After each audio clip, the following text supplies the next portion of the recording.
monkey, drunk monkey, crack my head, I bang, monkey, snake, my head, no, bang, drunk monkey, I bang, monkey, snake.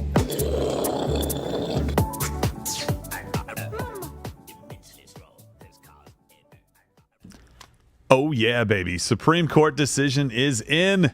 And here I am, right in the nick of time. Right. Woo! Oh. Are you excited? Well, yes, I'm as excited as I can be for feeling like I've just serviced the device from 7. Well, I have strep. but there's bigger news than that. I have today. strep. There's bigger news than that. And you know why I have strep? It's a beautiful thing because my son went, la, and then punched his fist into my mouth, and I said, I'm going to get sick. And so I think it's viral, and then strep is bacterial. I don't know, but it's developed into something. And the reason I say that's beautiful is because, hey, you know what? In a lot of states, my son, my twins, could have been aborted up until the moment they were born because they were born early. Yeah. Twins often are. And seeing their face, seeing that ultrasound, seeing what they're becoming, they're about to come up on their first birthday, there's no denying this is life. So let me spit out this lozenge. This is going to be gross for you guys, but that's not even the argument anymore. It hasn't been the argument for a while. Before I get into this, we do have the promo code SAVESCOTUS, ladderwithcrowder.com/mugclub. I'm excited. We're very excited. Because this just came down, and we do have our people on the ground, on location, so we'll be going down to Washington, D.C. with Ginger Snap. Roe v. Wade, right now, in this case, has officially been overturned. There we go. Woo! Yeah! Woo! Yeah!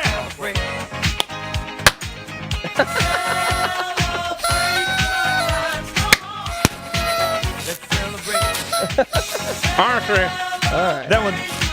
it doesn't seem like enough considering the millions upon millions of lives that have been lost that will now be potentially saved. And by the way, this just means, for people who are freaking out, this just means that the laws can go back to the states, that the restrictions they were not allowed to place on abortions beforehand are now going to be permitted, like a heartbeat bill. Right, exactly. Where it should have been in the first place. And that's the ruling that we see today, is basically that it was wrong to begin with. So let me lead. Marley was dead to begin with. The ruling here, this is taken straight from the ruling, page 5. It says, we hold that Roe and Casey must be overruled. The Constitution makes no reference to abortion. Yep. Boom. And no such right is implicitly protected by any constitutional provision, including the one on which the defenders of Roe and Casey now chiefly rely, the Due Process Clause of the 14th Amendment. For people who don't remember, we have a card right here if you're watching on YouTube and it's archived. It was basically a right to privacy clause, which some people argue isn't necessarily a right either. And that's a whole different discussion, but that is the basis for Roe v. Wade. There is no constitutional right to an abortion, unlike the constitutional right to both keep and bear arms. We'll get into that. Specifically spelled out. Now chiefly rely the Due Process Clause of the 14th Amendment. That provision has been held to guarantee some rights that are not mentioned in the Constitution, but any such right must be deeply rooted in this nation's history and tradition and, quote, implicit in the concept of ordered liberty. The right to abortion does not fall within this category. Until the latter part of the 20th century, such a right was entirely unknown in American law. Indeed, when the 14th Amendment was adopted, 3/4 of the states made abortion a crime at all stages of pregnancy. The abortion right is also critically different from any other right that this court has held to fall within the 14th Amendment's protection of, quote, liberty. Roe's defenders characterize the abortion rights as similar to the rights recognized in past decisions involving matters such as intimate sexual relations, contraception, and marriage, but abortion is fundamentally different, as both Roe and Casey acknowledge. That's pivotal. That's pivotal. It's saying, look, we say, oh, what about contraception? What about... No, hold on a second. If you look at the case law matters with Roe v. Wade, and you look at Casey, these cases that were brought forward, right, these suits, they acknowledge that abortion was different. They never started this with saying abortion was just, treating a child as a nuisance or medical condition. That's very new. So a lot of the opinions that are being expressed right now that you'll see on CNN and that no doubt will lead to violence, keep your head on a swivel. Churches, please protect your flock. I do not mean go out and be vigilantes. What I'm saying is protect your flock, crisis pregnancy centers. We have a lot of good people, good friends, good family members who work there. Make sure that you are safe. Yeah, Catholic Church is battening down the hatches essentially right now. They're planning for people to be mobbing their churches, to be graffiti, to do more than that, to firebomb. Also, Jane's Revenge just called on people to have like a day of rage. Actually, we're calling for it before the decision, anticipating that it would be like the leaked document. Right. So night of rage or day of rage, whatever it is, it's going to be a crazy weekend. And that'll just be a day of nagging and whining until the men show up. Well, and running out of breath. Abortion is fundamentally different, as Roe and Casey acknowledged, because it destroys what those decisions called, quote, fetal life, and what the law now before us describes as, quote, an unborn human being. So this is important. Look, the ruling here, and it's very similar to the ruling yesterday on the Kerry law in New York, it's based on constitutionality. And it's telling us that even the arguments the left has made. Now, we know culturally it was safe, legal, and rare to now on-demand, taxpayer-funded, period. Yeah. Right? No vagina, no choice. No uterus, no choice. And then it changed to no uterus, no choice, one transgender. Hey, it was like, menstruating persons have the choice. We can't keep track of it. So we know culturally the arguments have changed, but legally the terminology has changed. Again, that matters. Precedence matters. Called fetal life, those decisions, this just because it destroys what those decisions called fetal life and what the law now before us describes as an unborn human being, meaning that it's different. Meaning that back in the day when we're talking about Roe v. Wade, they still tried to argue, well, it's not a life because it's not viable. But when you see the shrieking and the protests that go on because of states that put laws into place where it's no longer an issue, it's no longer deniable that it's a life, whether viable or not, in some cases, yes, viable. That's changed, and so the court has said we now have to make sure that we recognize this change as it's codified into law. This had to happen. There was no way for it not to happen. And leftists, you have no one to blame but yourself. Yeah. You have no one to blame but yourself. You went from safe, legal, and rare to, within a few weeks after pregnancy, which I don't agree with, but guess what? You had a lot of people on your side, to all the way up until and including 9 months, even birth period. And we see that in certain states. It's your fault. It's your fault that your guy has the lowest approval rating of any modern president. Yeah. It's your fault that people are now going to vote against you en masse, including Latinos, including people under the age of 30, including black people. It's your fault that the court said, we've got to do something about this Roe v. Wade shit. Yeah. Even Justice Ruth Bader Ginsburg said it was bad law and it was doomed to fail for this reason. Yeah, absolutely. Well, and I think, too, what you said is that it just goes back to the states. This is what you want the Supreme Court to do. You want them to look at the Constitution and say, is there a right that is recognized by this Constitution that is being infringed upon? Or are we trying to create something brand new? Nothing was being infringed upon by saying, hey, a state has the right to make abortion illegal at a certain point. And states had different laws. Across this country, had a lot of different laws. Right now, states will still have different laws. California and New York will be advertising, fly here for an abortion vacation. I guarantee you'll see those exact words at some point. Probably in Colorado, too. There'll be a shrooms and abortion deal. Yeah, absolutely. And basically what they're advertising is the ability to come and kill an unborn child, right? Something that is different. And the court just said, look, we don't have any say on this. The state has a say on this. That's what you want. You don't want the Supreme Court making laws. You don't want the Supreme Court fabricating things out of thin air. That's what Congress is for. They are the elected representatives of the people. The court is not elected. They just interpret. And guys, let me know. Get me more of the bill when you can. I don't know if you want to put it in the show map at the top there. And let me know when Ginger Snap is ready. By the way, Ginger Snap, our on-the-ground reporter, was in front of CNN's cameras. So multiple times. Hopefully we'll be able to get him to broadcast in front of CNN's cameras. Since they're okay with all the disruptors there right now, maybe they'll be okay with our disruptor. But it's just very important to contrast yesterday. New York had a didn't allow people to carry firearms, and that's worked like a charm in New York. Now, the reaction to that, which is a constitutional right. So in this case, it said this is a constitutional right, and this is very easy for people who don't know. This is remedial. What is not a state issue? Is it in the Constitution, the Bill of Rights? Right? That's something you cannot affect in the states. The right to keep and bear arms is there. Period. Just like the right to speak is there. Period. And they said states cannot infringe on your constitutional right. This is a constitutional issue. The left freaked out, said we need to dissolve the Supreme Court. Now today, contrast it with abortion. Excuse me, again, like I said, I am very sick. Where they say, hey, hold on a second, there is no constitutional right to an abortion, so we're going to leave that to the states. Both of these, if you're going to talk about middle ground, both of these are very moderate decisions. It's, well, this is in the Constitution, and so the states can't infringe upon it. This isn't in the Constitution, so states have the right to create their own laws. They're not saying that New York, as far as I haven't had time to read the full bill, it came down 5 minutes ago, as far as the full ruling, they're not saying that New York can't allow abortion up until 8 months, or Colorado up until 30 plus weeks. They're not saying that here. They're just saying that Texas can put in a law that says at a heartbeat. Yeah. And you may not like it, but it's not your body if you're ending another heartbeat. You don't have two hearts. You're not a trout. But it's also... Though many of these broads over here, no doubt, smell like they just came from a long day working at the fish hatchery. Hey, we're good to go with Lane. He's already been on CNN and NBC as well. Wow, okay, really. So let's go live, and as you guys pull more from the bill, then I want to talk about yesterday's bill and contrasting it and why we predict violence, unfortunately, and unrest this weekend. It's time to go on location. SCOTUS Watch with Ginger Snap.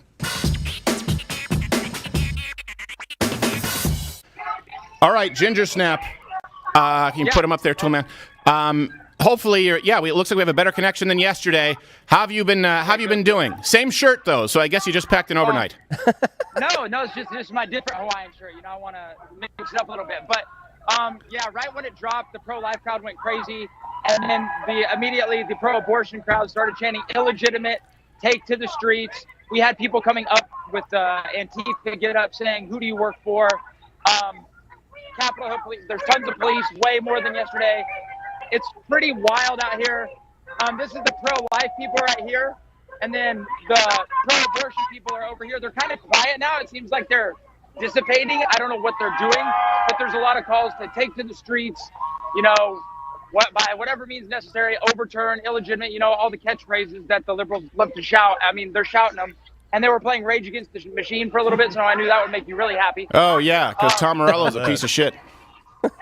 Yeah, so... He rages against the machine by wanting to increase the size of the machine. Yeah, and, well, the machine got a little bit smaller today, and they don't seem to be too happy about it. Hey, you know what? Also a good way to ensure the machine doesn't grow when you can rage against it, being allowed to keep your guns. I think if you move to your right a little bit, you will get in the CNN shot, and we can show... Hey, live. Ginger Snap. There's a giant black man in a red shirt. Go stand. Yeah, there's a giant. There he is, right there. Go stand right in front. You know, go talk to him. Go talk. Yeah, talk to that. There. Hold on. They just moved it. Stick right around there. Just loiter right around there because they're on CNN. But right now it's an Aveeno commercial. Yeah. So you are right in the mix there. Is this man security? This large African American in a red shirt? Yeah. He's just helping out. Okay, good. Good for. Yeah, he seems like he's there being pretty peaceful. What are they chanting right now?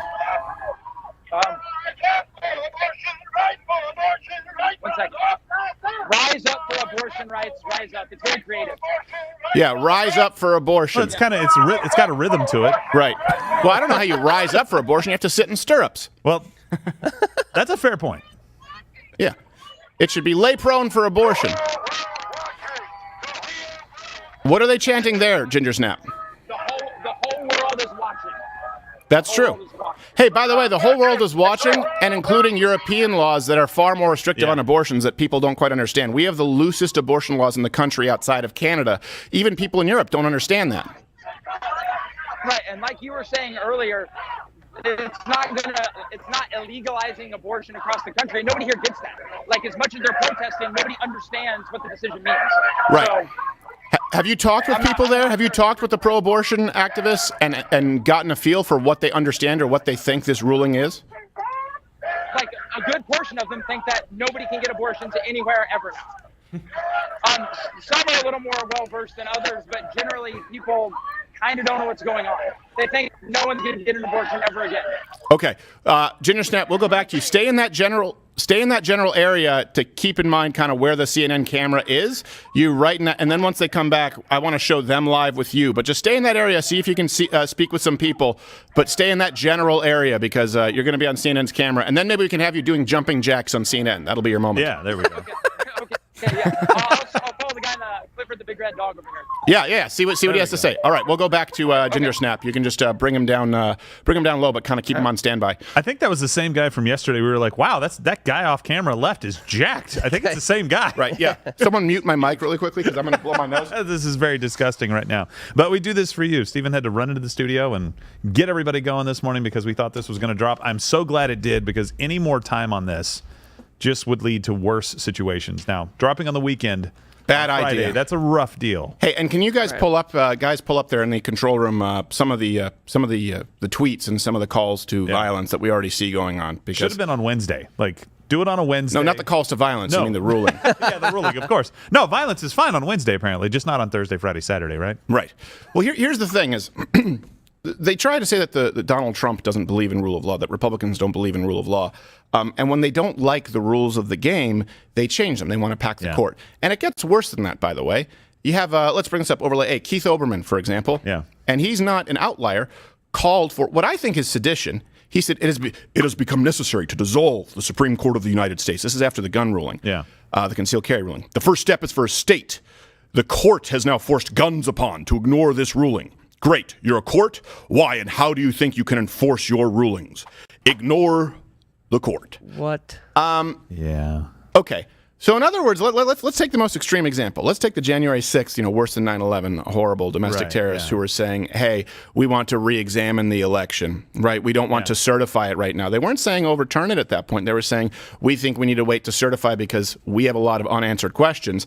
This is not a wait and find out. This is ignore one of the three branches of government. Yeah. Which, by the way, is an important check and balance because they are not elected. That's important to note. How is that not sedition? And by the way, this is not just him. So you have him saying we're just going to ignore the court. Yeah. This is what happened yesterday, and we'll get to what's happening today as it unfolds.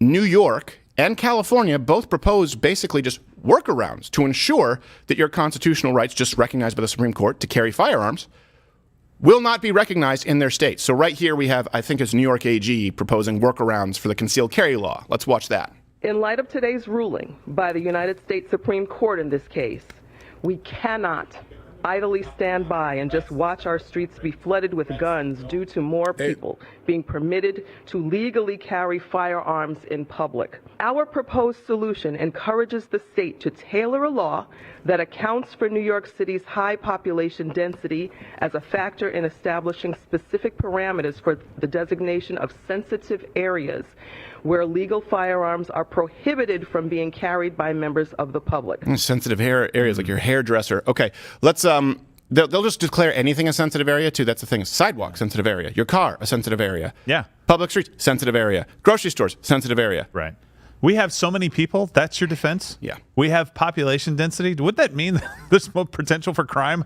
There's more opportunity for people to come up and accost you on the street, rob, beat, whatever. All right, let's go back to Ginger Snap because CNN, let's have Ginger Snap and CNN. Ginger Snap, can you hear me, sir? Yeah, I'm good.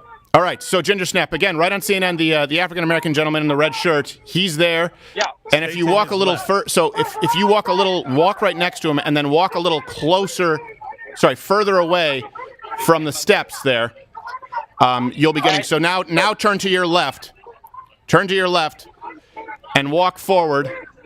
And I think we're going to see you here on CNN. Walk forward, walk forward, walk forward. I don't see him there on CNN. Do you see him there yet? No. Let's see. Hold on a second. Are you right next to the African-American gentleman? Yes. Just follow him because he's right in front of CNN. And then get in front of him. Are you talking about the red shirt guy? Yes, the red shirt guy. Yeah, no, they took off. No, the red shirt guy's right there. He's right there. He's right there. I see him. He's moving away now, but there you are. I see him. Turn to your right. To your right, Ginger Snap. This is my right. That is not your right. Your back is to the camera of CNN. Just turn around. Great. Now turn around, and now let's bring it up. Let's bring up CNN. Ginger Snap, start doing jumping jacks, jumping as high as you can. Jumping jacks for life. It must be delayed just a little bit. Okay. Jumping jacks for life. Jumping jacks for life. Jacks for life. Jumping jacks for life. As high as you can do them. Big arms like you're waiting for a... I'm a white person. I can't jump that high. Well, come on now. You played sports. Oh, we see you right there on CNN. Yeah. There you It's go. delayed. That's why there was a little bit of a Yeah, delay there's a bit of a here. delay because they're afraid that conservatives might start doing jumping jacks, as opposed to burning down cities. Oh yeah, there he is. I see him right above Yeah, the I just W. plan to do some calisthenics in celebration. I don't really want to burn down anything. Well, this is wonderful, good and workout. it would be great if you could walk right There up to he the is. CNN. Yeah, put him on CNN. Put him on CNN. There you are. There is jumping jacks. There you go. He's There you go. jumping jacks for life, baby. So now, if you Jumping can, jacks for life. if you can find your if you can find the CNN camera, again, it's further away from. I'm trying to see. It's a small monitor. Are they in front of the Supreme Court? How about this? I'll describe it. So Yeah. in the middle of the Supreme Court, they are directly centered on the Supreme Court pillars, straight back, right? So they're behind where you were just a little bit, and basically dead center on the Supreme Court, maybe just a hair offset to the right. That's their camera. The black guy in the red shirt right now on CNN. There, the Supreme Court's kind of 7 o'clock. Yeah. So if you get there, then we can just talk with you, Wait. and they can watch us broadcast with you on CNN, and we get free advertising. Yeah, the I red. think I got it. The Yeah, red. if you stand right next to the guy in the red. yeah, but you'll be in a perfect it's shot. like a 10-second, 15-second delay. It seems so. Yeah. But the guy in the red is Just let me know. consistently close to CNN camera. He might be trying to steal a little bit of your shine, Ginger Snap. He's got like an Instagram page, so he's trying to just get some more. Oh yeah, he's right there. He's right there. It's a 30-second delay. It's a 30-second delay. Okay, So all right. you should be pretty close. So he's been standing there for more than 30 seconds. So I'm probably 3 seconds away, or 3 steps. Yeah, away we can from see I you see walking him. up right See him. now. If you can Okay. stand right behind him, I think that's the best camera angle Oh, for yeah. you. Like- right behind Yeah, I him. think you're being obscured by him right now. If Yeah. you can He's step a to large your human right. being. if you can step to your right, Ginger Snap, just a little bit, you should be able Like to see 3 the or camera. 4 You know what? There you go. So step to your right a little bit. Step to your right a little bit, and come forward a few steps. So step to your right because you're being covered by the. There you go. There he is. Yep. It's almost like Where's Waldo? Right, and then walk forward a little bit. Okay. Start doing, you know what? Start doing trying to some get jumping jacks. some- Flip the bird to the camera at CNN. Flip the bird to the camera. Give him the middle finger for life. I would rather not do that. I will do some jumping jacks. There you go. I'll do some jumping jacks. Do a few And jumping maybe jacks. Like a toe touch. Just say jumping jacks for life. Just yell out jumping jacks for life and do them. We're doing jumping jacks for life. Jumping, go, but you gotta jump. Come on. You're happy. Lives are being saved, Ginger Snap. No one's doing it. I don't care. You have to do it. You have to lead Hey, it. see? You're the hero. You're the hero these people need, not the one they deserve. I'm neither. I'm probably neither, to be honest with you. Crying out I'm out loud. here doing my best. Yeah. All right. So you are on CNN and with us. There you go. Yeah, baby. Okay. Wonderful. Wonderful. You're right there. Stay right there. You're beautiful. You're right in front of CNN right now. So stay right where you are. I love it.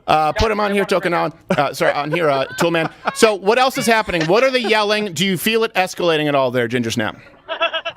He's spreading the jumping jacks for life. Yeah, I'm trying to get jumping jacks for life going, but it is not catching on. It is This catching lady on. does not want to talk to me. 30 seconds ago. Yeah. What are they yelling? What are those cackling witches yelling? Abortion on demand. Oh, there you go. Oh, well, see, really? that's Yeah. that's exactly why this ruling came down, because it's not about safe, legal, and rare. They want all abortions up until 9 months on demand, and they're still there yelling it. Yeah. Yeah, it was never about safe, legal, ever. It just, now the facade's gone. That's it. Can you try and talk with one and see? I see that reporter behind you, but try and talk with one and see. Ask them what they expect to do this weekend. What they expect to happen. Do they expect protests? Do they expect marches? There's a lady behind you with that bandana. Hey, can he do it like this? What do we do next? Yeah, Like, what do we do next? Ask them, what do we do next? Don't tell them from us. Yeah. All right. What do we do next? How do we fight this? What do we do next? We do legal abortion on demand, I guess. That's what we do. Okay. What about that guy right there with the holding the bandana over him? Maybe you can ask him. He's talking to Univision right now, so I think they're doing Spanish language interviews. I don't know if I'm going to be much help there. Oh yeah, because those Telemundo viewers, they're really pro-abortion. Those types. Yeah. Those Mexican Catholics. To be very, yeah. It's in the Catholic Bible. Yeah. It's just before Genesis. Yes. Yeah. So- What we are What watching right now, people, live, and again, it's Save SCOTUS is the promo code. What we are watching is the left turn off yet another demographic of voters. All that's required right now is education. right? We're going to read more of this bill. Guys, get it to me. And all that's required is for them to see the protests, for them to see the riots, and for us to say, hey, why do you think they're rioting? And they'll say, well, because, they think abortion is being banned.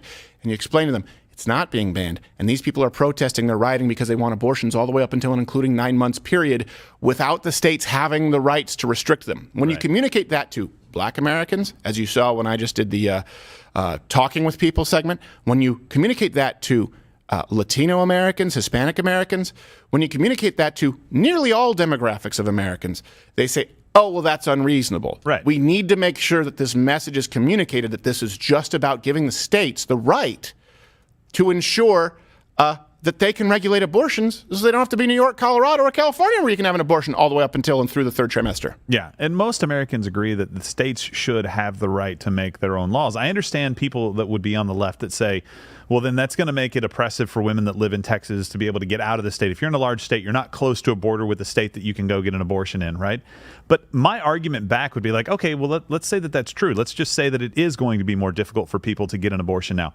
Maybe what we do is try to prevent the pregnancy in the first place. Can we all agree that maybe that's probably the place to start now? And there are a lot of different ways to do that. Can we just do that first instead of saying, hey, let's just kill the child? Oh, hold on a second. Ginger Snap is speaking with some people. Let's listen in. Okay. What do we do? Like, obviously they overturned it. What is left for us to do? It's a scary future. I mean, I really don't know. So go different. Codifying if we have a majority of Democrats. Well, do you think anything's going to happen in the more immediate future? Like No. Our no? government moves very slow. Very, very slow. It takes a long time to make change. I mean, Right, but what about like this weekend tonight? Do you think DC is is anything going to happen in DC, or is it? I don't know. There's not a whole lot of people here yet. Okay. I What do you mean yet? think more people will show up throughout the day, but people are at work. I don't know. Okay. Yeah. All right. Well, what is? Let me ask him this. Are they Ask him gonna this. legalize abortion in DC? No way. So right now we have this on Twitter. We have this is from Angry Black Lady. It says Roe and Casey are overruled in a 6-3 decision. Time to get to work. And there's a meme with a finger pistol. So a meme there showing some kind of violence, implying using a gun. Blue check, by the way. Blue check mark. Ask him what he thinks about that. Blue check marks on Twitter, alluding to using guns and violence. So what do you like? What would you say to the people? I don't know. Oh. Are we losing him? We are. All right. Well, we'll go back to him later. Come on. You can take him now. Oh. Let's go back to Ginger Snap later. Let's continue reading here some of the law. Right here you have Albert Foxconn, who's an NYU law professor. He says, this is how democracy dies. Not with a bang, but with legalese. If you're a professor of law, how do you not understand this? How do you not portray this in an accurate way? Like, hey, guys, I understand that everybody's freaking out right now and you want to be able to have abortion, and I get it. My body, my choice. I'm on your side. This is what he's saying. All this does is kick it back to New York. You're in New York. New York's not going to change their laws related to abortion. Right. By the way, we also have multiple tentacles into some of these leftist groups online. So you guys are in control of them. You know what to do. Let us know what they're discussing, especially if it can help keep people safe. My life has been saved on multiple occasions from that, just kind of keeping tabs on them. So this is from the decision right now. I'm just going to read you a little bit more. Stare decisis, the doctrine on which Casey's controlling opinion was based, does not compel unending adherence to Roe's abuse of judicial authority. Roe was egregiously wrong from the start. Its reasoning was exceptionally weak, and the decision has had damaging consequences. And far from bringing about a national settlement of the abortion issue, Roe and Casey have inflamed debate and deepened division. You think? Yeah. It is time to heed the Constitution and return the issue of abortion to the people's elected representatives. The permissibility of abortion and the imitations. Let me just hit that real quick, because you just looked at the NYU law professor saying, this is how democracy dies. This is what the left means when they say democracy. They mean mob rule and exactly what they want. Because just read this. This is pivotal from the decision. It is time to heed the Constitution and return the issue of abortion to the people's elected representatives. So what is the Supreme Court saying here? They're saying, hey, we shouldn't be the ones in charge of this. It should be the people's elected representatives in their state. That's how democracy dies? by removing power, by recusing yourself as Supreme Court justices and giving that power to elected representatives according to the bill. What is democracy? In other words, their issue here is not that the Supreme Court has taken more power. Right. Their issue here is that the Supreme Court has not, with an iron fist, ruled in an authoritarian fashion that abortion is to be allowed on demand, taxpayer funded, up until birth, including up until the end of pregnancy, including birth, period. By the way, that is what their platform is. That is what the DNC platform is. These aren't extreme fringe activists. Look at Joe Biden. Look at Kamala Harris. Look at Elizabeth Warren. Look at Bernie Sanders. Not one was ever willing to say when restrictions should be placed on abortions. No. Not one. So here's the issue. When they have a problem with Supreme Court justices, they have a problem with conservative Supreme Court justices, originalists. They have a problem with these justices consistently saying that we don't have this authority. Right. What was the ruling yesterday? The Constitution gives you the right. We don't have this authority. They say they're thrusting guns upon us. No, they're not. No, they're not. They're saying, hey, look, abortion, this was bad law. We don't have the authority to say that people's elected representatives can't create laws regarding restricting abortions. We are going to return the issue of abortion to people's elected representatives, to which NYU law professors, you just saw Now Live, say, this is how democracy dies. Democracy dies by the unelected judicial branch giving more power to the elected representatives of people's direct states and communities? Yeah. What's democracy? Can you guys comment below? Let's define democracy. And thank God we're a representative republic, a constitutional republic. But this is the court literally giving more power to you democratically in your state. What they really mean is this is how democracy dies because I didn't get exactly what I want. Yeah, exactly. And I want to make sure that everybody understands that when we have riots, which we will have, depending on the size and the scope of the riots in different cities across the country, we'll have them. Are we going to go back to these comments like we did with Donald Trump and say, see, they were inciting violence here? This is how democracy dies. When you put it like that, when you start to tell people that the democracy is dying and really what's happening is the power is going back to the states, you're telling them that now's the time to fight. Now is the time that if you don't take to the streets, you won't have a country again. Donald Trump was making comments because he believed, whether you agree with him or not, that he was defrauded and that democracy had been stolen. And that's what he was talking about. At least if he had been right, that would have been true. In this case, if they're right and Roe has been overturned, it's not true that democracy is infringed upon at all. It just goes back to the states. There is no place for there is no argument to say that this is a hit against democracy. No, not there at all. is none whatsoever. And very, very little will change in regards to abortion law outside of places like Mississippi and Texas can now say, hey, done. There's another heartbeat. I want to end it, though. Bitch, it's not your heartbeat. Them's the breaks. Well, and then why don't you cry about it? And then in New York, as perverse as it is, they can say, hey, yeah, you can terminate it. You have 20 fingers, 20 toes, 2 hearts, 2 brains. You have 20 sets of fingernails, toenails. You, as one human, have 2 different sets of DNA, genetic code. You can kill it whenever you want. Or in Colorado, sure, 8 months. Think about what I want you to do is when you see this protest out there, these are people, any moms out there, any dads, ever look at an ultrasound? Any of you have a baby born 2 weeks early, 3 weeks early? They can already be aborted in states. They'll say, well, not many of those occur. It's still in the tens of thousands. I think 1 is too many. You're going to tell me that wasn't a life? These people are protesting. They are furious that states have the right to say, we're not Virginia. We're not going to make a baby comfortable if it survives an abortion, then decide what to do with its life. That's the governor of Virginia, Ralph Northam, or former governor. That's what he said.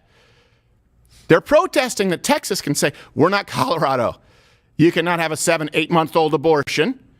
And we're going to limit it at, depending on the state, 20 weeks, 16 weeks, 12 weeks, 8 weeks. Which should be a non-issue if the argument is true. Well, the vast majority of abortions occur, within the first 12 weeks anyway. Great. Well, then who cares? Hey, it looks like Lane has a couple of people, and then we also have a quote from Obama in the map for you. Okay. Oh, wonderful. That's not going to make me want my shotgun with a toe trigger. Okay. Ginger Snap, are you there? Can you hear me, sir? Yeah, can you hear me?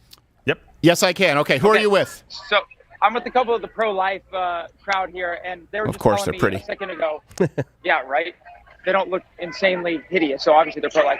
But they were just talking to me a second ago about threats being made against them, actually. So what did, if you could just speak kind of loud. Okay, well, the lady with the megaphone and the shaved head said, do you want me to hit you with this? The megaphone. I was like, no. And she's like, I will hit you with this. Well, then why did she ask? Separate us.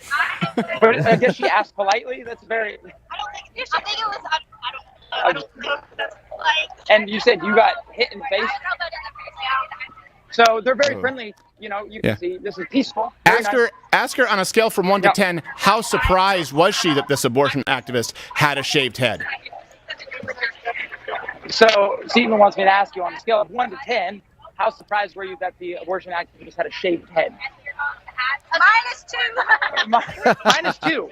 -2. So, and let me ask, was she overweight? He's guessing she wasn't in good shape. True or false? They're too, Stephen. They're too nice. They're too nice. Yeah, they're too nice. Unlike the lady who wanted to hit them on a head like an Acme cartoon. Yes, I mean, we agree. We agree. We're doing that for you, but so you don't have to. I don't want to tarnish your reputation.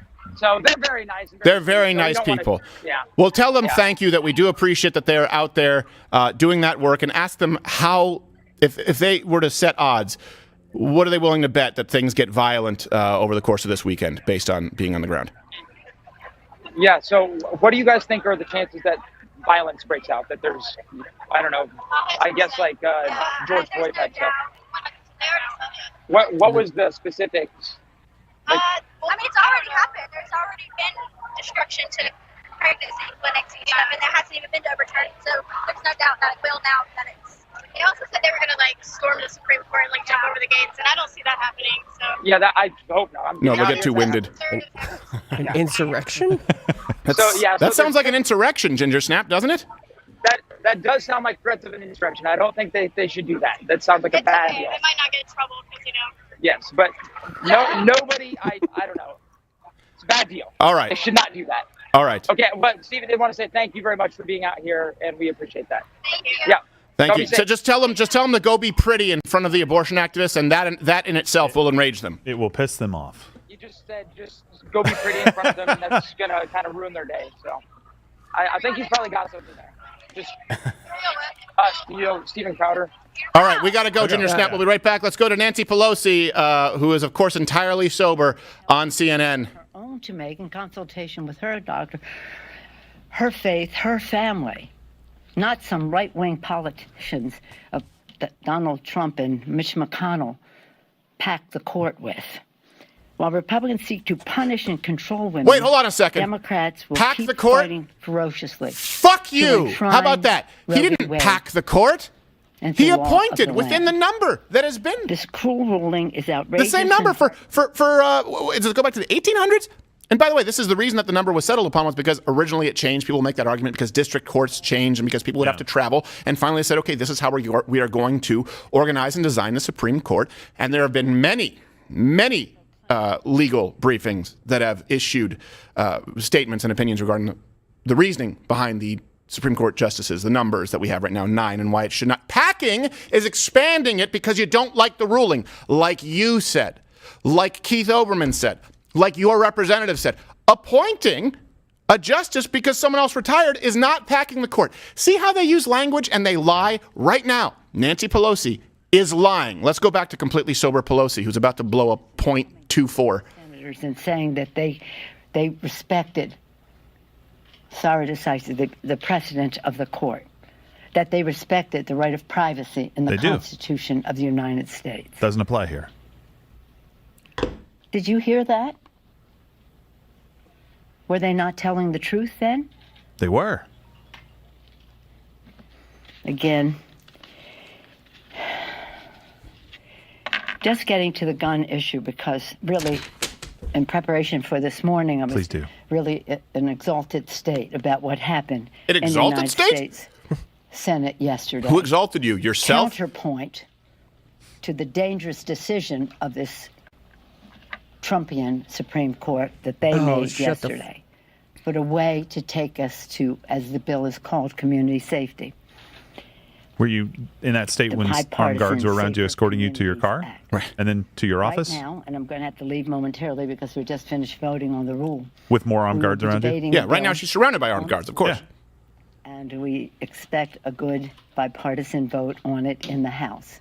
We congratulate the Senate on the work that they have done and the timeliness of it to be passed in the Senate in a strong bipartisan way on a day when the court made such a dangerous decision. It's been a 2-martini morning. We will. That's very conservative. House Democrat proposal that are she's included in this package refrain. Are that keep deadly weapons out of dangerous hands by encouraging states to establish extreme risk protection order laws, ERPO, otherwise known as red flag laws. Oh, help she put said end it. to Good. straw purchases. All right, we don't need to hear anymore from. Go put on your Desmond Tutu scarf, you weirdo. So, let's read the President Barack Obama statement, who, by the way, served as president under current former Vice President Joe Biden. Yeah. Mm-hmm. This is what he said. Gonna be hard with a sick voice. Now, today, the Supreme Court not only reversed nearly 50 years of precedent, it relegated the most intensely personal decision someone can make to the whims of politicians and ideologues, attacking the essential freedoms of millions of Americans. Now, hold on a second. The whims of politicians and ideologues. By allowing these politicians who are changed out regularly to create laws that are representative of their voting constituents, I would say that Roe v. Wade put this in the hands of ideologues on the court because it strips the states of that right. It stripped the states of the right to make decisions regarding an issue that isn't a fundamental right. Right. And the most intensely personal decision, hey, hold on a second. Why is it always the most intensely personal decision when it comes to an abortion? Isn't it an intensely personal decision when you decide who your mate is going to be? This is the problem with all of this. Sex is not inconsequential. We act like abortion is an intensely personal decision, but choosing who you mount is not. We're not animals. We're not animals, and we shouldn't create laws to accommodate human beings being animals. This is their mindset. The most intensely personal decision. No, it's not. It's not the most intensely personal decision. Not as intensely personal as the bathhouses you decided to attend. It's unbelievable. This is democracy. Those people can be voted out. Right? Yes. At the state level. You know what's not fair is having a Senate vote on something and a House vote on something that the majority of Americans don't agree with just because the Democrats might have a majority right now. That doesn't feel fair on a local issue, an issue that's not supposed to be federal. So let me be clear. It's not supposed to be done at the federal level. Having them decide for you. You know what's great? Having a state that makes a law that you disagree with and then you organizing a campaign to get them voted out because you live in that state and you can affect local politics. I thought you were going to say junior mints. Well, I was going to go that way, great. but this was next above it. I was thinking about junior mints. That's what's great. You went in a more substantive direction. No, you're absolutely right. And this is just the issue that we are dealing with right now. The most intensely personal, I think, here's conspiracy. You guys can comment below. By the way, please hit like, share. We have Ginger Snap on the ground. I don't know how long this is going to be going. This is an impromptu stream. I think they're scared because for as much as states like Arizona, states like Texas, they're claiming are going purple because of the Latino vote. Yeah. Well, now they've seen that's actually not exactly what they expected. Now, this is not a justification of open borders. Of course not. That's not what I'm saying. But they know that if the 10% who they are hoping will vote, the 10% of illegal immigrants who they are hoping will vote to swing elections, they know that if just that same percentage of legal Hispanic voters vote and they are educated on the issue of abortion, that there's going to be a red wave of abortion laws. You will be hard-pressed to find more pro-life people than Hispanic Americans, notably Mexican Catholics. And they're afraid of that. They're afraid of this monster that they have created, going, oh my gosh, we didn't think about this. And really, the reason they're afraid is because this is giving authority back to the states. Look, here's what I'm saying. I think that abortion, I think it's murder, and I think just like murder is federally illegal, I think that it should be illegal. That's not where we are today. This ruling today just said, you know what? Some states say that it's not murder, and some states say that it's murder at a certain point. Like when there's a heartbeat. Right. Or like when it's viable, right? They're just saying, that's what the court said.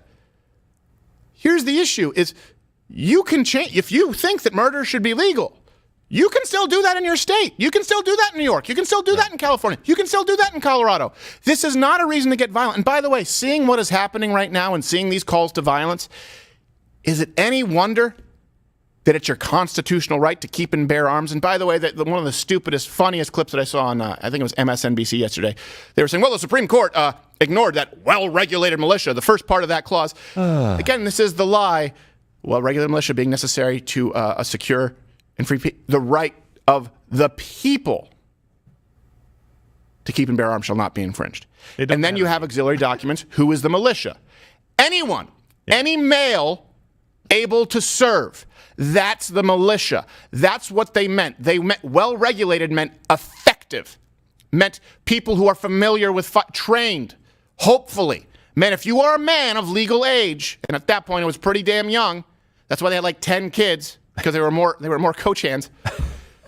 They're saying any man who can pick up a gun and fight off the king or throw some Tetleys in the harbor has the right to pick up that gun. It's very, very clear. The left is lying when they say, well, regulated militia, that means the U.S. National Guard. No, it doesn't. That doesn't exist. That means, hold on a second, when we're talking about the right to privacy, that means abortion. What? No, it doesn't. No, Donald Trump packed the court. No, he didn't. Didn't expand the number of Supreme Court justices. If you actually look at what the left would have today, this is an important day. What would the left have if unchecked? Yesterday, we have the Supreme Court striking down New York saying that you can't carry a firearm, saying people have the right to carry a firearm. And by the way, it's not nearly as wide-reaching as you think. I'm a little concerned when you read Kavanaugh's opinions, where he's allowing for restrictions that I would argue are unconstitutional. Right. And I think what's more important is the dissenting opinions, like Breyer's. I'll get to that in a second. But yesterday, they said, you have the right to carry firearms. Okay. And now today, they're saying, well, you know what? The states have the right, the elected representatives have the right to say, you can't have an abortion after this point because those people there consider it murder, and this, unfortunately, has not been defined at the federal level. They want to change the rules to all of that. Yeah. What would they do? Well, California and New York tell you. They won't let you carry firearms. What would they do if unchecked? Well, they've told you. Abortion up until and including 9 months, period. That's what they do in their states. And they just want to make sure that that is enshrined at a federal level. And then bitch about you being an authoritarian. Let me ask you, I don't know, you watching right now, I don't know, I don't feel authoritarian, Charles. I don't feel authoritarian in that I believe if you have the right to own a firearm, I can't stop you. I don't feel like that makes me authoritarian. I don't feel like an authoritarian in saying, all right, okay, look, states, you can murder babies up until 9 months. Texas chooses not to. It doesn't feel, is it just me? That doesn't feel authoritarian. You know what feels authoritarian? Ignoring the court's rulings and ensuring that only some justices decide all of these laws as it relates to your rights, giving them more power. They're saying democracy dies. Well, their proposed solution today, we just read you these quotes, the proposed solutions are to give the courts who are unelected more power by expanding it and changing the rules. Exactly. The court was never given that power by the Constitution. And so I've got two solutions to this problem. One is fantastic for us, and the other one will just show you how stupid you are. Please tell me one is a fumigation tent. Well, they're going to need it. Mostly for Ginger Snap when he gets done talking to some of these people. Hey, we actually just got someone to talk to. Oh, okay. Ginger Snap? Okay, yeah, hold that thought. Do you need a note to write it down? Good. You got good short-term memory. He plays his dueling back. All right. Ginger Snap, you are there, sir. Okay, I'm going to listen in. You do your thing. Okay, so I'm talking to, what's your name? Edwin. And Edwin is a anti-abortion Democrat. Yes. Catholic. So a rare breed. I haven't met anyone that fits that description at all. So how do you feel? Can you ask Edwin? Ask Edwin really quickly. I'm very happy. I'm very excited. Now we have to take the battles to all 50 states. Okay. Ask him his ethnicity. Where is he? What is he? Hispanic American? Ask him. Do you have a Hispanic background? Yes, I am. How do you think most of the Hispanic community feels about this? There was actually this poll about 55%, more or less, Hispanics when they're polled, they're actually the only ethnicity that tend to be against abortion, that either want severe restrictions or just ban it entirely. And it's only about between 40 to 45% of Hispanics that actually, are pro-choice. So, So when it comes to demographics, Hispanics tend to be pro-life versus, just being pro-choice. And obviously, all of that has to influence, they're Hispanics and also, in the countries, you really don't talk about, abortion or a lot. I mean, as right now, it's only feminism in Latin America that is really pushing that abortion. Right. Yeah, abortion debate. But most most people in Latin America, really aren't bothered by it. Yeah. Ask him what would make him a Democrat. What would make him vote Democrat if he's pro-life? So with something like an issue as big as this, pro-life generally tends to be more of like a Republican position. Yes. So what makes you a Democrat that holds this position? Well, first off, I come from a county, which is Robinson County, North Carolina, which is actually very racially diverse. We have been Democrats. Well, I actually checked the demographics, and for every 3 Democrats, there is 1 Republican. And we also don't have no abortion clinic, which, if it's a county that's heavily Democratic, you would expect to see abortion, but that's not the case. So, there's this thing in which, there are still, pro-life Democrats, just that it's in the rural communities that are controlled by Democrats versus, the liberal cities. But is it going to be hard for you to support an administration that is very against this view that you hold? Well, actually, to be quite frankly, I actually did vote for Biden for president. Okay. However, I also did vote for Republicans at the federal level, which, the House of Representatives and the Senate. Because I just didn't like Trump at all. And that's the thing with a lot of pro-life Democrats is that they do not like Trump. However, they do want, abortion restrictions. So, sometimes we have to play along and, vote. But ask him if he's glad that because of the appointees from Trump to the court that we have this ruling. Really have that much control. However, after this, I really fear that the Democratic Party, will be more pro-abortion than anything else. So just to break it down a little bit, and I know you understand this, but with the justices that overturned, that only happened probably because they were appointed by Trump. Yes, which, I actually hate to say, but thank Trump, only for once, that's the one good thing he did. Out of the whole mess, that's the really one good thing. I'm glad that he did it. Okay. Well, Steve, what about gas prices? Ask him, was that another good thing? Just gas prices. Ask him, can you give him 2 good things? This, and abortion, and gas prices. Okay. Well, can you give us 2 good things? Abortion and gas prices. They were a little bit lower before. Well, A lot of it. The abortion gas prices. Just 2 things. Well, I mean, everything it is, it's the whole economy. The economy was going to hell, because of COVID. I do partially blame, the shutting down of businesses.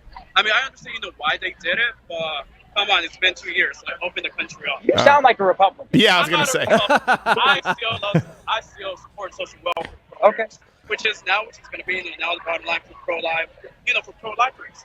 Yeah. Some pro-life Republicans, they're like, well, let's not focus on the government, but focus on nonprofits. However, the way I feel is that still government has an important role to play and help the lives. Now, I'm not saying to have a complete takeover of the government. However, what I am saying is that the government should just be there to support people. Okay. Like, that should be the role of the government. Gotcha. Now, some Republicans have a different view. Right. But that's them. I have my different view, which is why I'm proud to be a pro-life Democrat. Like I've always said, we do appreciate you taking the time to talk to us today. Really, thank you. Thank you, Ginger Snap. And this is like I've said, the Latino and the Hispanic and the black voters in the Democrat Party, they are the only moderates left. And so you give me, you give me half hour with that guy, he will never vote Democrat again. I guarantee you. And the same thing happened when we went and we spoke with black Americans in the streets of Deep Ellum in Dallas. It just requires a little bit of education. That guy right there is a man precluded from voting Democrat if he fully understood the depths of their depravity. Yeah. All right. I'll check back in with Ginger Snap. He looks a little bit like a ginger in the headlights. He saw another girl he wanted to go interview. Ginger Snap loves the ladies. He loves the ladies. Right, so he likes them a lot. Let me go back to the points that I was going to make. Constitutional amendment. If you think that there should be, because it's not in there, and that's what the Supreme Court just said, this is not something that is protected by the Constitution of the United States or the amendments. So you can do a constitutional amendment for a right to abortion. Go for it. The bar is really high. What you'll find is you'll never get anywhere Wouldn't close that have to be it. at a convention of the states? Yeah. So they would have to go through an entire process. And the founders... They don't want to do that. They don't want to go through a difficult process. They want to power grab through authoritarianism. I know. That's what they said. They said, look, we're arguing with not going to get every single one of these things right, so we're going to leave a mechanism in place to make sure that you can adjust this as you see fit, but it isn't going to be at the whims of 9 people. It's not going to be at the whims of Congress. It's going to be a much harder process. The other thing that you can do, get the hell out of our states. If you want abortion on demand, please move to California, move to Colorado, move to New York, move to Illinois. I don't want to move to New York. Michigan. The economy's so bad, though. Well, then don't vote for it here. Don't vote for it here. Leave. Leave now. Yeah. Guess what? Leave right now. Because we have, because of our election system, right? Because we have an election system that doesn't just use the popular vote, I don't care if you stay. I would rather you leave. You brought your stupid policies with you when you moved here, and you're screwing up a good thing. Get out. There's your 2 solutions. Yes. If you're in Texas and you don't like carrying firearms, you might as well just get the hell out. Well, yeah, that's true. One other thing, America, you don't like spaghetti and meatballs. Researchers, do me a favor really quickly. There's a lot of stuff going around right now about Justice Clarence Thomas. He's a pimp. Writing in a concurring opinion that he released that is, some people are saying that it's calling for a reconsideration of protection for contraception, same-sex marriages, and same-sex relationships. There seems to be a lot of BS floating around right now, being pushed by the left. Find that if you can, his concurring opinion, and let us know kind of what it says. That being said, I wouldn't be surprised if Clarence Thomas was like, gay couples getting married? That's just weird. That's nasty. That is weird. or it's completely reasonable. It's completely reasonable, yeah. I'm just saying it could go either way. I like that guy. Okay, let me read you another quote here from Hillary Clinton. This is the reaction from the left. We're doing this live. You can use a promo code SAVESCOTUS. You'll get $20 off Mug Club, loudearthcutter.com/Mug Club. As you see right now, there are no ads.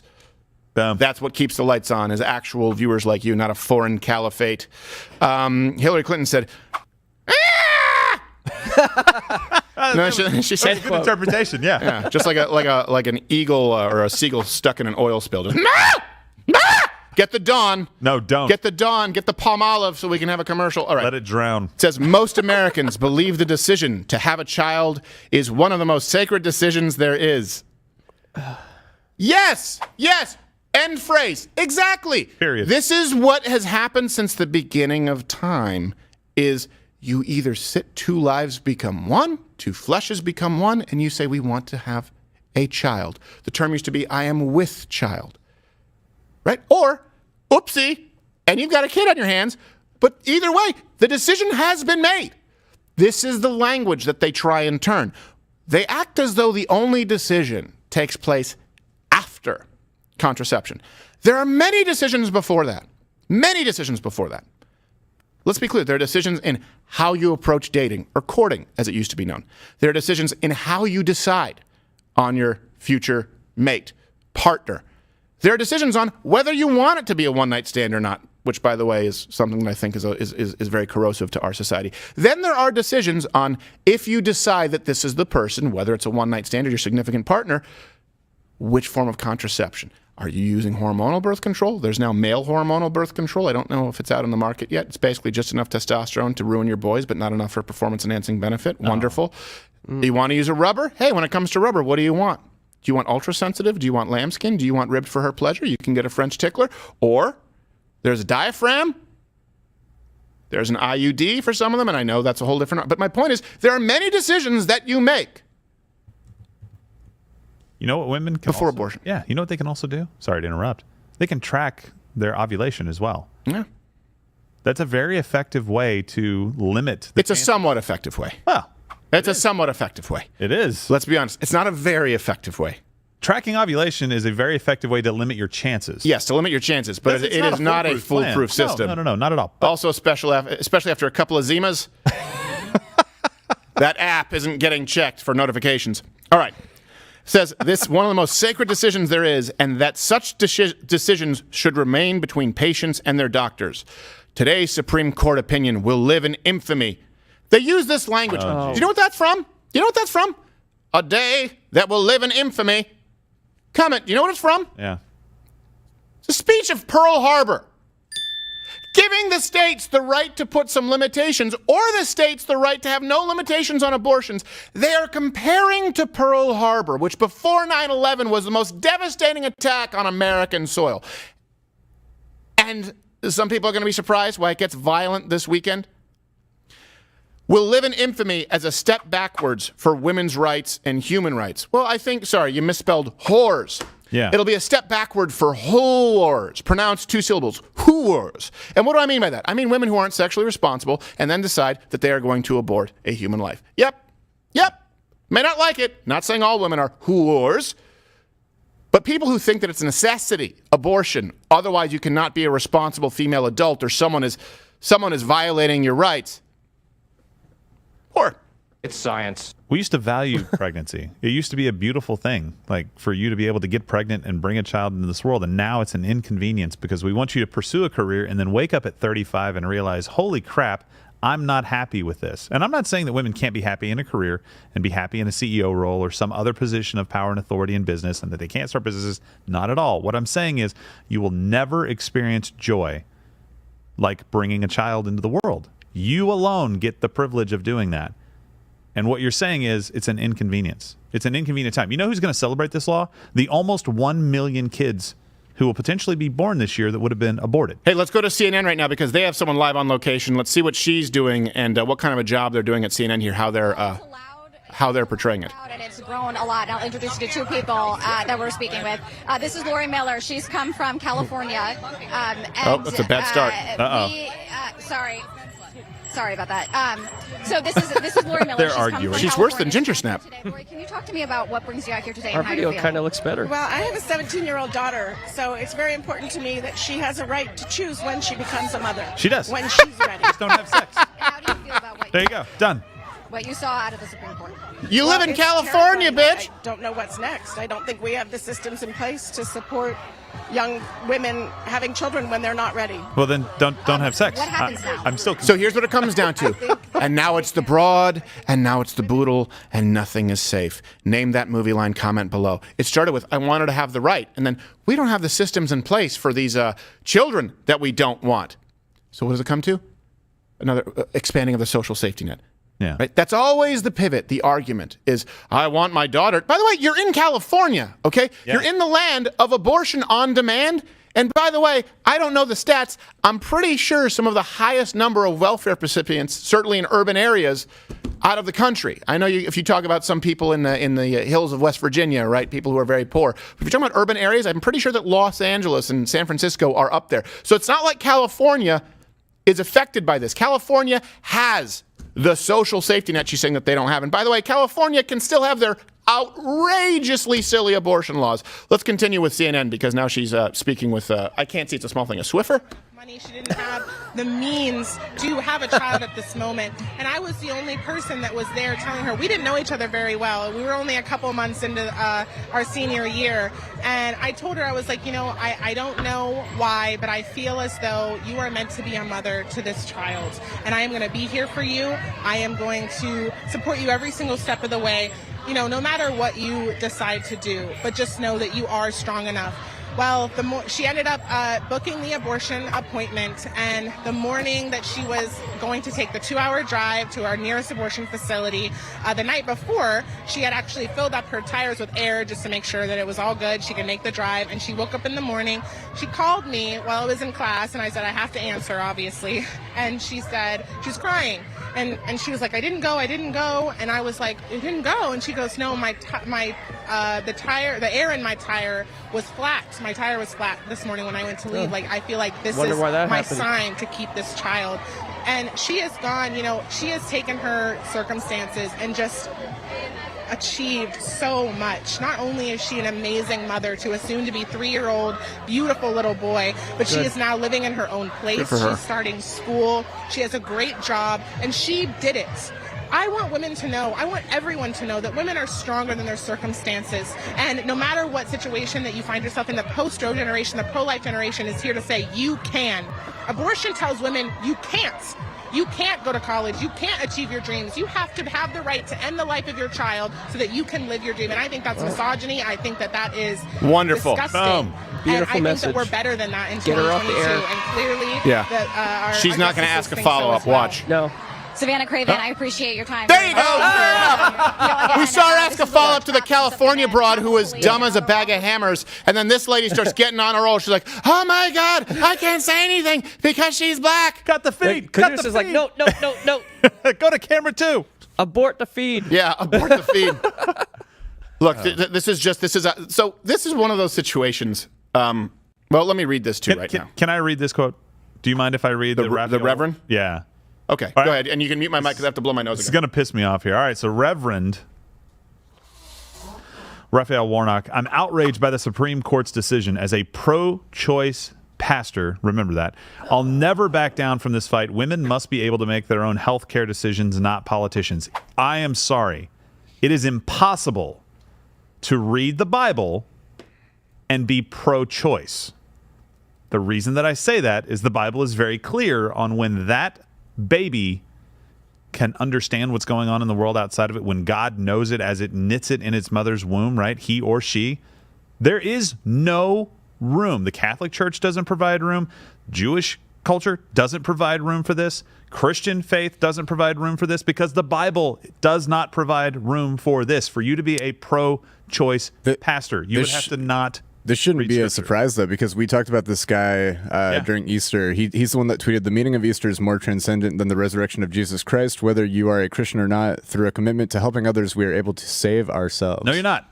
No, this guy is not a This guy's not a pastor. This guy's a false... He's not even a prophet. He's just a charlatan. He's a snake oil salesman. By the way, we have Amy Klobuchar. Just serial mediocritist. She's great. She said, mediocre.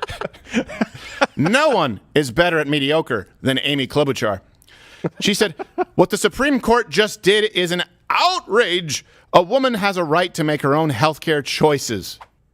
Did she say choices twice? Choices. From now until November. Yes, she did. She wrote it twice. Oh, so we can see that she's had a three martini brunch. Yeah, her and Pelosi.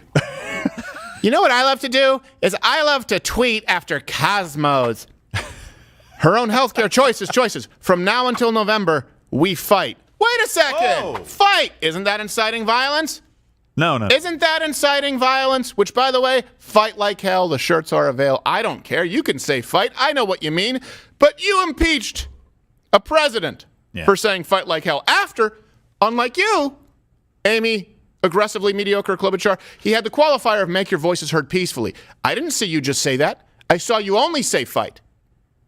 Time to start using their rules against them. Yeah. Time to start taking their rules, rolling them up, and grabbing your shovel, your screwdriver, whatever you have, your mallet, and shove it down their mouth. Yeah. We can't keep playing by a different set of rules. You said fight, impeach. Yeah. Absolutely. By the way, this is why it's so important for us to go out and vote. She's saying, all right, we got to fight all the way till November.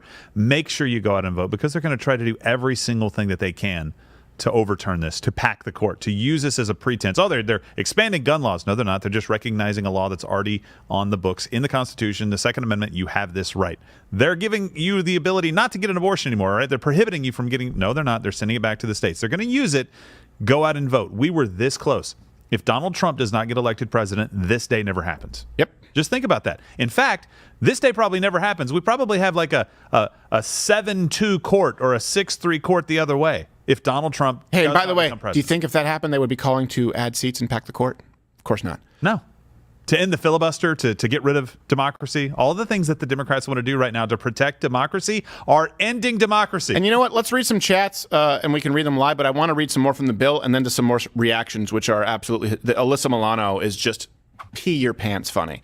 So, page 37 in the bill, and all references are available at loudwithcrowd.com. We have, the bill. The opinions are up there to read. And I believe we also have the bills, in which the opinions are based, just like yesterday with the Texas. I was going to say just like yesterday with the New York concealed carry law.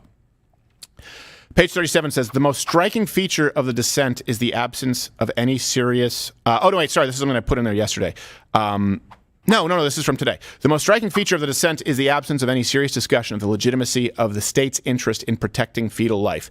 This is evident in the analogy that the dissent draws between the abortion rights and the rights recognized in Griswold, contraception, Eisenstadt, the same, Lawrence, sexual conduct with a member of the same sex, and Obergefell, same-sex marriage. That view is evident throughout the dissent. The dissent has much to say about the effects of pregnancy on women, the burdens of motherhood, and the difficulties faced by poor women. These are important concerns. However, the dissent evinces no similar regard for a state's interest in protecting prenatal life. Is that the Clarence Thomas? Is that what we're talking about, that people are bitching about? Is that Clarence? Can someone tell me, is that Clarence Thomas? Because he was discussing the legal precedent there of Obergefell. Is that what they're saying? That was at least the list right there for sure. I don't know if that's the concurring opinion. I know, but is that what Twitter is trying to say? Means that Clarence Thomas is coming for your sword fights? That's probably where they're pulling it from. Yeah. That's what I'm guessing. Can you guys tell me 30 seconds or less, guys? Let's go. Hey, Lane has a pro-choice. Oh, okay. Sure. Okay, great. 30 seconds or less, guys. Just let me know if that's Clarence Thomas. Let's go to Ginger Snap down there on location. Again, the promo code is Safe SCOTUS. Ginger Snap, go ahead. Yeah, so what do you think is going to happen in North Carolina then? We need you to lean in. Lean in, Lane.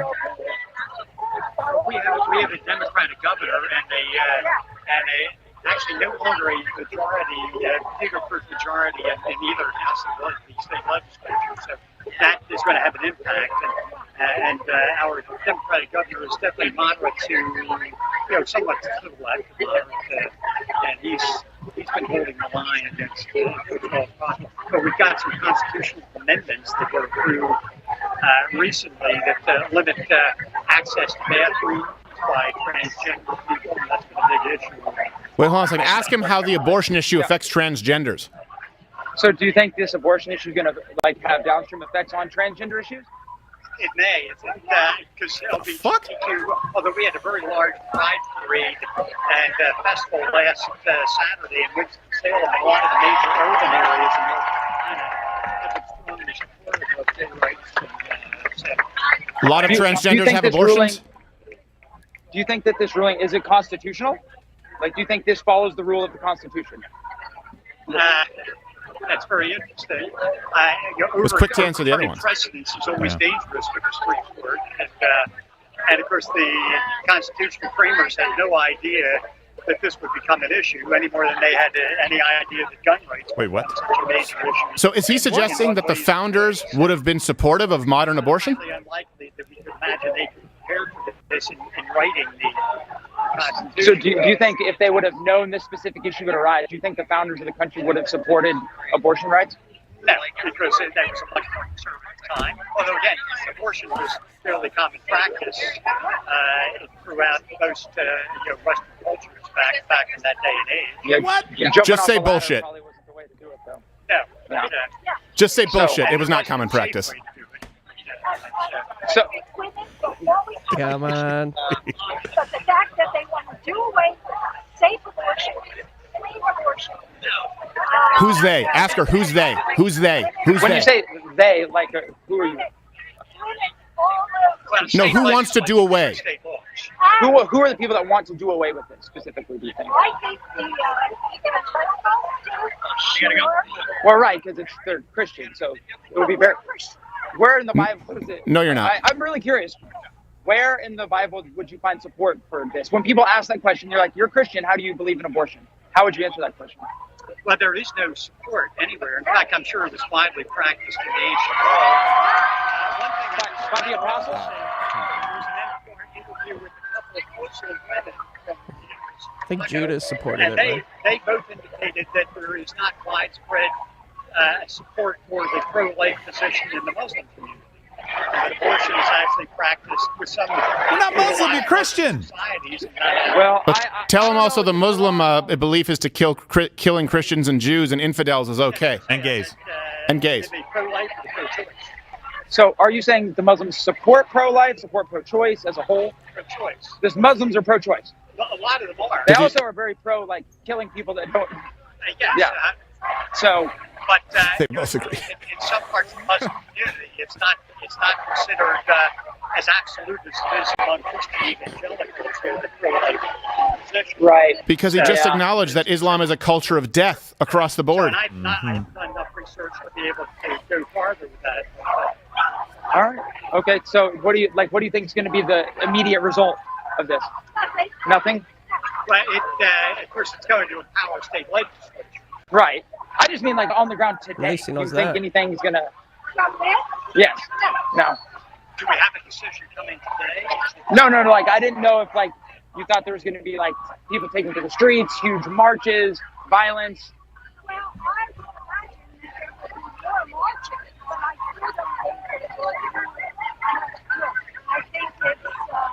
Well, the only concern would be if pro-life demonstrators mount a large enough counter-protest. So the pro-life people are the dangerous ones? You think? But if we get huge numbers on both sides, that could be So let's blame the And pro-lifers for fighting back. All right, Lane, we'll go back. Ginger Snap, we'll go back to you. We can't really hear them so much. Okay. Which not hearing that old broad is probably a good thing. Yeah. We are Apparently, her husband is into pilgrim sex. Yeah. So, Hey, what you were reading before, that was still Alito. We have Clarence Thomas further down. okay, we have Clarence Thomas. But here, let me just go. Let me just address what we just heard. He acknowledged. Think about this for a second. Think of how scary it is. He acknowledged there's no constitutional basis. He acknowledged, I'm a Christian, but there's no biblical basis to support abortion. They acknowledged it's going to affect them zero because of the state in which they live. I didn't hear the state in which they live. North Carolina. Did they? Yeah. Well, they said nothing's going to change in many of the states, is what they said. They acknowledge that, and they're outraged anyway. Yeah. There's no common ground with, I'm sorry, demonic ideas. It's demonic. It's demonic to abort, to kill a 6-month-old, 5-month-old. I'm sorry, it's pure evil. And these people support a platform. And what do I mean? Fringe? No, everyone. Barack Obama, Hillary Clinton, Amy Klobuchar, Kamala Harris, Joe Biden, Elizabeth Warren. None of them are willing to put any limitations on abortions as part of the Democratic policy. Yeah. There's no we don't negotiate with terrorists, which isn't really true. We negotiate with terrorists all the time. Yeah. But there's no finding common ground with evil. Yeah. We have Ocasio-Cortez on. If you want to let's see what she says. Cementing of my minority rule in a lot of ways. What? And we're going to have to fight a long road to get it back. Fight! She said fight! Well, I mean, that's a good question because certainly the cutting a Dems have been montage, I trying guess. to use this as an issue over the last 2 months since you saw the leaked opinion, and it does not seem to have moved the needle. If it has, not much. Again, I think most people are pretty entrenched with what they believe on this particular issue and what ought to happen. What I think a lot of folks. All right, let me read you guys a Clarence Thomas concurring opinion. This is what the left is freaking out about, just to be clear. So, because like we said, I guess we've been seeing on Twitter people saying that he's trying to ban gay marriage. I guess that, what's his name, that H3, Ethan Klein. Oh, Ethan Klein. Yeah, he was saying that. So, this is from Clarence Thomas, his concurring opinion on the subject here of substantive due process. I'll read directly from it. It says, because the due process clause does not secure any substantive rights, it does not secure a right to abortion. The court today declines to disturb substantive due process jurisprudence generally or the doctrine's application in other specific contexts. Cases like Griswold versus Connecticut, that's the right of married persons to obtain contraceptives. Lawrence versus Texas, the right to engage in private consensual sexual acts. Obergefell versus Hodges, the right to same-sex marriage, are not an issue. They're not an issue for this. Are not an issue. Not should be underlined. Are not an issue. Can someone bring up the tweets about Clarence Thomas? Guys, grab the tweets that Gerald was talking about or where they're writing about Clarence Thomas saying they're going after your gay marriage, because let me read this. He says that these are not an issue, and then he goes on to explain why.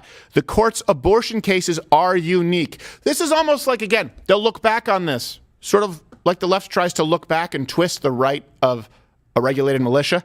Right? Those commas matter, and the auxiliary documents matter. The supporting documents that say, what is a militia? It's every man. Yeah. Right here, it's not just are not an issue, meaning same-sex marriage, meaning contraceptives. There's another part. He says the court's abortion cases are unique. meaning unique. What is that meaning? Separate and apart from these other issues. It couldn't be more clear that he's saying this affects these other cases none at all.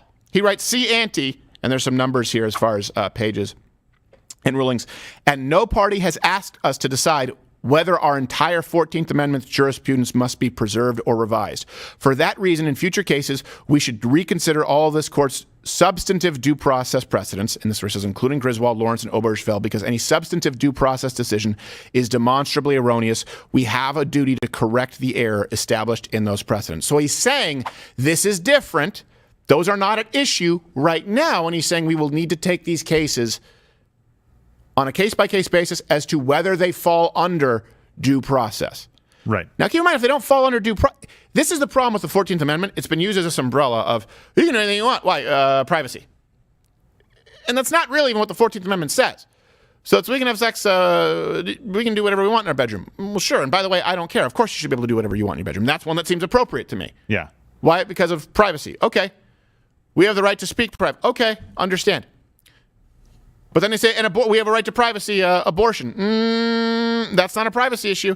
And I would even argue the same-sex marriage issue at a federal level is not really a privacy issue. So that's one that may require reconsidering.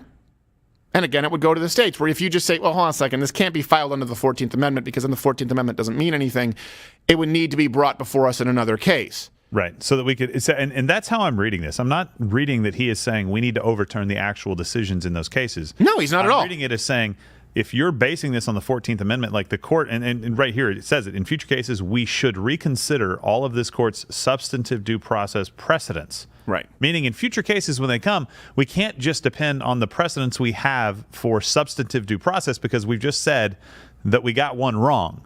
Right. And we're not applying this correctly. The 14th Amendment isn't being applied correctly here. So in future cases, we need to keep that in mind. So it has to be brought under a different standard. It would have to be a case that goes to the Supreme Court on one of these issues where it was decided based on the 14th Amendment. And what he is also saying, by the way, is we need to observe the precedents, meaning that would be included in how they rule. And whether that precedent, whether it makes sense, because we did get one wrong here. But right now, today, he says these are not an issue. The court's abortion cases are unique. Yeah. The context is the abortion cases are not the same as these other cases. Right. And he could be strengthening that. So a reason I bring that up is because RGB said the same thing. She said the 14th Amendment, and I think you read a quote from her earlier. Don't say RGB. Ruth I want to punch you. I want to punch you in your face so bad when you say that. Ruth Bader Ginsburg, right? She's not a hip hop artist. Former justice. Not Judge Chris Cross. She's not ODB? Okay. She said that the 14th Amendment would not sustain Roe in the long term. Yes. That it would be overturned. That's exactly what Clarence Thomas is saying here. That if you wanted to strengthen it, you need Oh, hold on. Let's see Elizabeth Warren with her Parkinson's shakes.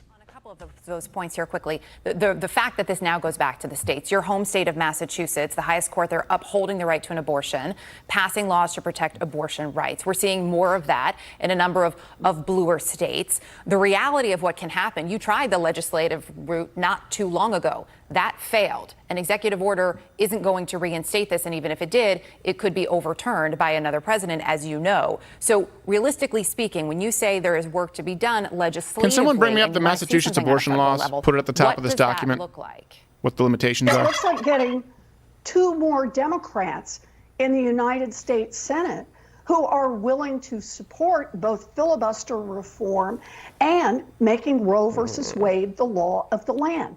It means hanging on to the House of Representatives, and it means passing Roe into law.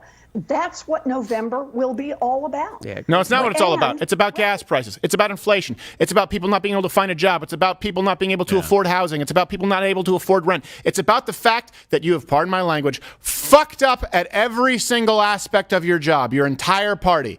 And you screwed up Roe v. Wade. You screwed up the precedents here. You had a ruling that you didn't like, and so you want to make it about this. And all of your calls, we've heard every single leftist representative that we have seen on television, and if you read their tweets, use the words fight.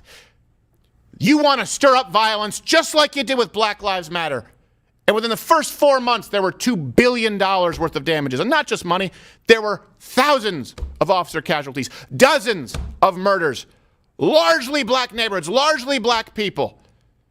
You want to do the same thing now. That's what you want to do because there's no way you can win the election on the issues. None whatsoever. You know it. We know it. The Latino Democrat out there in front of the Supreme Court just now knows it. And so she says, this is what it is all about. It's not what it's all about. You can keep saying that because you want it to be that way, but it's not what it's all about. This is done. This is done. Take the L like a man. Oh, that's right, you can't do that. It goes back to yesterday. Is there any accountability? Women should have the right to make their decisions. Hold on a second. Are women ever held accountable for the decisions that they make before we get to abortion time? Just like that black lady, she could have been biracial, who we aptly said, compared to a Swiffer, that was just, for jokes, but I love what she had to say. Hopefully she has a sense of humor. I think she does. She just said, this is misogyny, saying that women do not have any accountability for their decisions. Hey, we know that men do. We know that men do. Now, we don't have any choice. This is the issue here right now. I'm going to give you a male's perspective. People say, why are you talking about from female? Because I'm not a female. Okay? So we're giving you the legal perspective, and we hear from woman after woman after woman after woman after woman after woman. That's all we've heard on CNN, as though it's the only opinion that matters. Let me speak here. By the way, this is important for women. Okay? More important than women talking about their choices is how it affects the sexual dynamics, the relational dynamics between you and men. If you have a guy who says he supports your right to an abortion, he's probably a piece of shit, just to let you know. But you know what? Guys don't have a choice, but we do have the bill. We do have the bill. You want to know why 40-something% of young men don't want to get married? You both choose to have sex. Okay, maybe it's an accident. I hate to use that word. Maybe you didn't plan on the pregnancy. Or maybe you did. But you both choose to have sex. A man and a woman. Takes two. There's a baby. The man has no say in the decision. You can terminate his son. That man can go to an ultrasound in a state of Colorado, have named his son, see his face, see his fingers, toes, see that he's a man, see his penis, not assign sex, recognize it. And that woman can make the unilateral decision to kill it. That man cannot make a unilateral decision to not pay child support. Think about that for a second. You think it's going to be good for women? Do you really think that abortion has been good for women? Do you think it's bred better men? Do you think it's bred healthier relationships? And you can argue until you're blue in the face. You know what else? This is one thing, women. When you're sitting there bitching about choice, feminists, by the way, I know the women who watch this are just as tired. And you know how I know? Go to louderwithcrowder.com/tour. Right? You have thousands of people at every show, and it's half women. And they're the biggest crowd cheering when we take a steaming dump on feminism, okay? So let's separate that. But feminism is a problem. It's choice without accountability. As feminists shriek about choice, men don't have a choice. They don't have a choice in the life of that child. They don't have a choice if they have to support that child. But even more, when you're a little girl, when you're told, right, all little girls, you can be anything you want to be. What are you told if you want to grow up and you want to be a mom? You want to be a homemaker? You want to be a stay-at-home wife? You're told, hey, you can be a working woman or you can be a mom, right? The lie is you can do it all. You can't. You do have to break up time. You'll probably have to work part-time. You'll have to prioritize. But they tell you that you can do anything you want to do, right? You have the choice. And they complain about this. And the choice, women aren't given a choice because it's generally a man's world in work. In work, it's tough to become a CEO. That's because men never have a choice. If a young man says, I want to be a dad, let me ask you this. Comment below. Comment below. Any man out there, remember when you were a boy, having parents say, yeah, you can be a stay-at-home dad. You can do whatever you want. You can go to school. You can be a scientist. You can be an engineer. You can be a fucking deadbeat. No, if we want kids, we don't have a choice. As soon as we are old enough to know that we want a wife and or a child, we have never been taught that we have the choice to do whatever we want to be. And you know what, women? You know that you are being honest. If you are dating right now, and you walk into a blind date and you say, what do you do? And the guy says, well, you know what? I'm working, whatever it is. I'm working in Arby's right now. Or even if he says, I'm a civil engineer right now, but I really just want to be a stay-at-home dad. You keep going on down that dating trail because it's not a deciding factor for men. Men don't have a choice. We don't have a choice in our responsibility to provide. And by the way, that's because it is a man's role. I understand that. Even in a time of dual income households, I'm not saying that a man shouldn't be a protector and provider. My issue is with applying it only when it's convenient. There's a give and take and a compromise. Where's the give? How about that it has to be a joint decision? Why didn't you start with that when it came to abortion? No vagina, no opinion. Really? Well, do you know how I know that's bullshit? Let me read you some more commentary here. From let's see, who do we have? We have Alyssa Milano, we have Amy Klobuchar, we have, I saw Pocahontas there and Swallow. Elizabeth Warren. She said 6 radical Supreme Court justices have overturned nearly 50 years of precedent. They have decided that the government, not the person who is pregnant, should make a private health care decision and deny women the right to control their own bodies. Hold on a second. 50 years of precedent. Let's take these 2 things that she just said. Deny women the right to control their own bodies. She's upset about that. Interesting. Elizabeth Pocahontas Warren, you're also upset about 50 years of precedent. Who set that precedent? Who was in the court in Roe v. Wade? You didn't have a problem with judges with dicks back then. Now you do. You love the dicks when they pass the laws you want. You vilify the dicks when they say, you know what, you can't kill a baby. Just be honest. Just be honest, feminists, Elizabeth Warren, AOC. You want no accountability for your actions whatsoever. Just in the last 3 days, AOC shouldn't be responsible for her own student debt. AOC shouldn't be responsible for her own meals and travel because she's a public servant.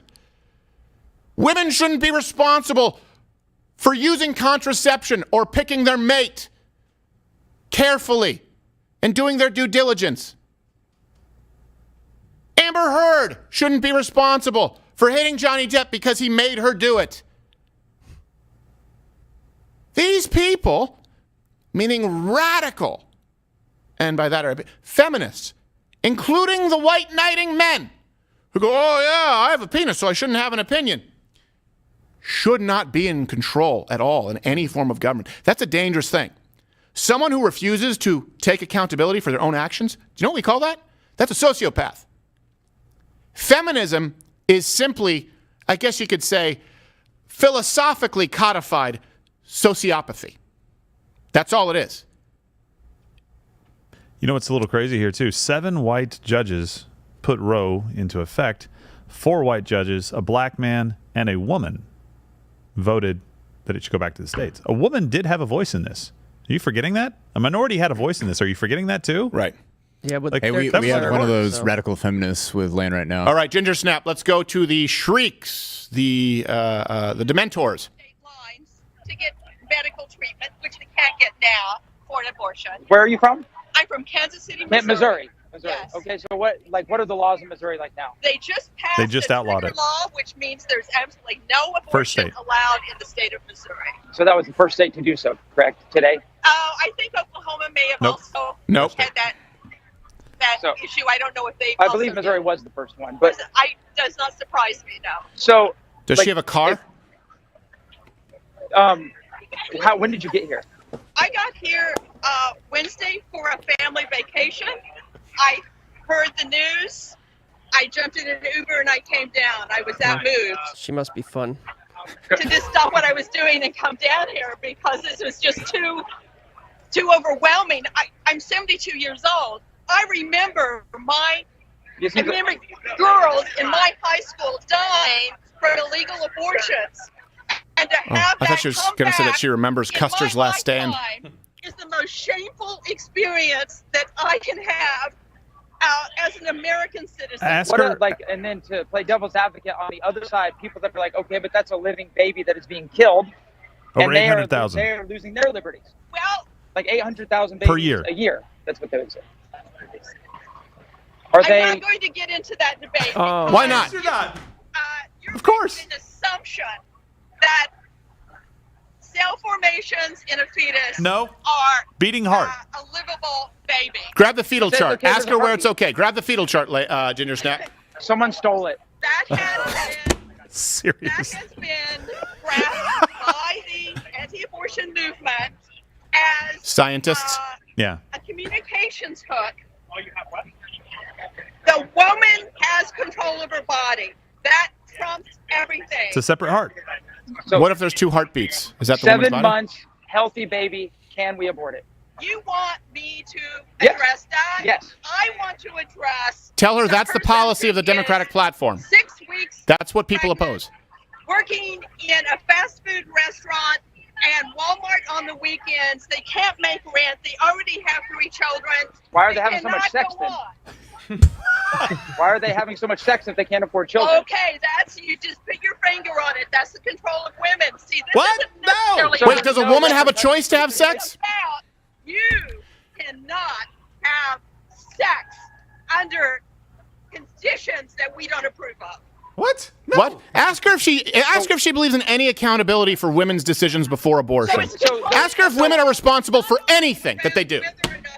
So do they have any responsibility at all? Women. Do the women have any responsibility? They have the same amount of responsibility as men have. So do men have a say in So what if abortion? you said men have to pay child support forever and they have to take care of the baby without? Would that be okay? From the point of inception? Yeah. Well, when I see that, we can talk. But if you think that's going to pass, you're wrong. So does a man have a right to have a say in the child living or being aborted? So the man helps create the child, right? Does the man have any say over what happens to that child? It's under the control of the woman. Froze. I think she was going to say woman. So, is there free? Your final stance, just want to make sure I understand. Is abortion on man anytime, any reason, because it's the woman's decision? I am going to go with that versus this. So you're not going to you're trying to seek the perfect solution. I am trying to seek the just solution for the great majority of women. Do you know what I do for a living? No, I'm Is not it bitch? Forensic expert in death penalty cases. Okay. I have seen hundreds of clients who have committed heinous crimes and they're facing the death penalty. Okay. My role is to look at their histories and find mitigating circumstances. So you're saying people that have abortion should get the death penalty? I am saying that Nice. unwanted, neglected, abused children do not end up as the citizens we want. How about you don't neglect and abuse them? How about that? Is there a responsibility for that? Laws and other things. I'm not No saying fucking responsibility. I'm sorry. Sorry for the language. It's just, this is everything that's wrong with our country. This broad right here taking her vacation to cackle in D.C. is everything wrong with America. Want to go back to it? You go back to it, I many guess. times they come from families with incest issues, Oh, sexual God. abuse issues. No, The- it's less the than woman it's has less 3 than half children by a percent. 20, she can't take care of them. They end up being So like in a very damaged, wounded situation overall. So that 1% of rape and incest abortions that happen, it's not 1%, that's where abortions come from, is rape and incest. If we ban, or if we allow that, we say that's cool. If you were raped or it's an incestual thing, yes, you can get an abortion. Can we ban the rest of it? You know, I'm going to let you find someone to talk about the legislation. Tell her you'll- Tell her you're going to go look for someone rational. Come out and show that women are second-class citizens now, and that's a shameful issue. Oh, shut That's up. why I'm here. You're shameful, All right. lady. Well, Tell her you think. Tell her she. like participating in a like a Q&A. Like, Is that Fox? Who is that? Who are you with? I'm sorry. I'm with DCW World Open Station here. Yeah. They're with DC. They're with the local. Yeah. Do it. Yeah, let's do it. Okay, let's I gotta go to a place where I have Can you better pelt her with your Okay. mic? Yeah, let's do it and let's keep rolling. So once they get set up, Ginger Snap, we'll keep our camera rolling so we can get you both going. What's your name? Honey. Nice to meet you. Lane. Lane. Yeah. Try and froth her up before that if you're going to do it together there, Lane, so that people can really. I am from Texas. All right, let's see. We're an organization called Louder. Yeah. If you guys wouldn't mind following me. All right, we'll check back in. Just let me know as soon as they start getting set up. And who did he say he was with? What local? DC, some local DC channel. DC, some local DC channel. Well, yeah. Somebody see if we can. Local DC channel is about to go national. That woman, women are second-class citizens because there's no answer. This really is the problem. No accountability. Women, you are better than this. Do you know who's better than this? Every woman before the modern abortion movement who, if they had a child, let's say, that they didn't plan for, raise them and love them. Yeah. That's a better person than someone who aborts them. Don't care if you... I'm getting away from the idea of it, being codified in a law and packing the courts. That's a better human being. Okay? You're worse if you believe that you aren't responsible. Think about every answer. Well, what if they're poor? Is there any responsibility for that?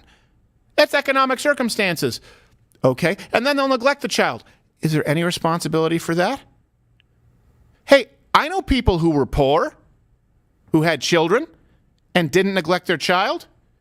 You know who was one of them? You know who was one? Abraham Lincoln. You know who claims he was one of them? It doesn't really fully check out. Barack Obama. Right? There are a lot of people. You're saying it's not your responsibility. So if the woman is poor, she can't be held responsible for not being cruel. Women, you're better than that. If she didn't plan for it, well, first off, there should be accountability in planning for it. If she didn't plan for it, she can't be expected to deal with curveballs of life. You're not accountable for that. If then the baby's born, she can't be responsible for paying for it. Are you not accountable for that? When they say codify Roe v. Wade, what they mean is codify women reaping the financial benefits from the taxpayer and from the male who has helped create this life, benefiting from that without any accountability. That's what it is. Yeah. That's what it is. You either have to allow, it has to be a joint decision in abortion or keeping the life, or you forfeit alimony. You forfeit child support. And by the way, I think a guy who would have a child and not pay child support, probably not a great guy. Just to be clear. I hate that we have to have that mandated because I think you should support your children. No, I understand a man who gets screwed by a woman who leaves him takes a lot of his stuff and then also racks up a child support bill. I understand the problem with child support that right now the way it exists, it doesn't necessarily have to go to the child. I get all that. Believe me, I understand all that. That's not what I'm talking about right now. I'm saying that a good man should want to raise and support those children. Yeah. A good woman should as well, regardless of whether she's poor or rich. It doesn't matter. You have student debt, you don't have student debt, you have a child in your life. Grow up. Yeah, exactly. I'm a little surprised, though, that we're going back to my body, my choice, especially given the vaccination mandates that we saw. Right. I'm so surprised that it's a private health decision between a doctor and a Don't come to me, now. I'm blowing my nose. Yeah. I thought that was done. I thought that argument could never be used again because these were the same people that were pushing that you had to be forcefully vaccinated to be able to do anything in life. Right? In other countries, it was literally to go to work, to own a business, to get out of your house, any of that stuff. I'm a little surprised we're going back to that argument. But here's the other thing. In high school, I had sex with my girlfriend before marriage. Gerald. I was already offered a scholarship to the University of Notre Dame. I'd already accepted that scholarship. She came to me and said, hey, I'm late. And it scared the hell out of me as a 17, 18-year-old kid. I think it was 18 at the time. And I was just like, oh my gosh, my life may have just changed. And I'm not saying this to toot my own horn or anything. I am saying this because this is how the conversation should go. You're a man. You made a choice. Yep. I told her, okay, if you're pregnant, I'll go to a local college. And that's exactly what I was going to do. It wouldn't have ruined my life. It would have been different. Right. I would still be able to go to a university that was great and that was close to where I was so that I could take responsibility for the decision. Remember, decision that I made.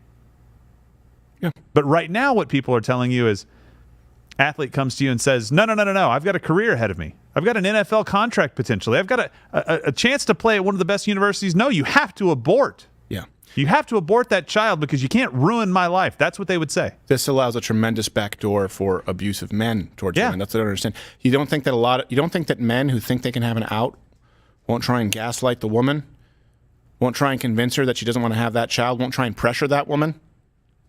It's far easier to pressure a woman into an abortion than it would be, especially if you're in a state where it says we have that child, than it is to say, all right, let's do the right thing. Raise this kid. There are far more men out there who would rather you have an abortion after an accident. Yeah.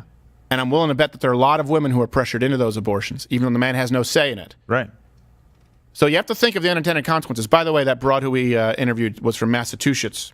Massachusetts. I always have a problem saying that. It's difficult. Their laws restrict abortion at 24 weeks. And it generally requires that one parent or guardian or a judge consent to a minor's abortion if the young person is under 16. So a 17-year-old can have, or a 16-year-old seems like can have an abortion in Massachusetts at 24 weeks, which is... Up to. Is that 6.5? 24 out of 40. Whatever. That's a little the math over is. halfway, right? It's over halfway. Yeah. It's halfway. So over halfway. I think what the earliest preemie now that's been born is 21 weeks. 22 weeks? Yeah, you're something. Because of modern technology, putting in an incubator, but still. So in other words, the viability argument goes out. So a 16-year-old, hey, can have a 24-week abortion in Massachusetts. I've lost my rights! And I've never even understood the viability argument. I understand it's like, hey, if I take away life support from this child, it can't survive. So therefore, I should be able to kill it. A 16-year-old can kill a 24-week-old baby. That's not enough. That's not enough? You think you're under the thumb of oppressive men? For crying out loud, where does accountability, does it kick in at week 26? That's why they don't want to answer. They're complaining that in Massachusetts, abortion at 24 weeks for a 16-year-old is a violation of constitutional rights. This is where you pull the sling. It's a violation of a woman's constitutional rights. I read the Bible. I ain't read all of it, but I read a good deal of it. Those stories you and Mom told me, they ain't in there. Constitution. You can put it on a page if you single space it. Unbelievable. Unbelievable. All right. Does Ginger Snap, is he doing the local DC hit yet? We got disconnected, but I think I found their live stream. Oh. So they're on a delay because I saw the guy that reached out to him, and now they're it says standby for stream. Oh, okay. Oh, that's interesting. And what is the name of their live stream? DCW50. DCW50. Do they have chat enabled there? No. There's no way for people to comment or rate it? Because I was going to say, if you're watching right now, you can go over there and, leave some chat. By the way, I want to, if I can read Senator Manchin's got a quote here. This is what it is. Oh, there you go. Like the so waiting. Yeah, they were just showing him where it said standby for stream, and now we're just waiting. Oh. Well, let Ginger Snap know to let it rip. I hope he goes on with that woman. Yes, absolutely. So Senator Manchin, I trusted Justice Gorsuch, and Justice Kavanaugh when they testified under oath that they also believed Roe v. Wade was settled legal precedent, and I'm alarmed they chose to reject the stability the ruling has provided. One, it didn't provide stability. It basically just allowed 800,000 plus people to be killed every single year, and what they said was true. This case has been decided. Courts don't give you an opinion on cases typically until the case comes before them. Right. So they can say, hey, I understand that that's the precedent that's been set. But they can also hear a case and go, you know what? We made a mistake. Do you never want the court to overturn anything? Because if that were the case, I think right now there would be a lot of people disenfranchised in this country still if the court never overturns precedent. Sometimes it happens where you go, you know what? We made a mistake. Yeah, you know what? And this actually brings me to, I want to talk about, because we're going to have more information coming out today about this, the opinions, the dissenting opinions. So yesterday was the concealed carry law. And I didn't have that much time, obviously, to go through it because it happened while we were live on air. But then I did go home and I did read the opinions. And what stuck out to me were a couple of things. First off, sort of like Roe v. Wade, if you look at it here today, or Dobbs, Jackson. It's not how it's been represented. There were actually some issues that were very alarming to me from Kavanaugh in his dangerous interpretation of the Second Amendment. But what also stood out to me is the dissenting opinions on that. So kind of like I talked about in the past, Heller versus D.C., this was the right, basically determining that private citizens have the right to own firearms. If that one went the other way, you wouldn't have any right to own firearms. Doesn't matter what kind of firearm, shotgun, hunting rifle, handgun, revolver, nothing. The dissenting opinion said, according to our interpretation of the Constitution, regulated militia doesn't mean the citizens of this country, that private citizens have no right to own firearms. I always say that dissenting opinions are just as important. Okay? And in this case, with the New York law, what's so telling is none of them, from what I was reading, cited the Constitution. They're not interested in it. They really aren't. So let me read you some quotes here. This is from an MSN article. In a dissent joined by his liberal colleagues, Justice Stephen Breyer focused on the toll taken by gun violence.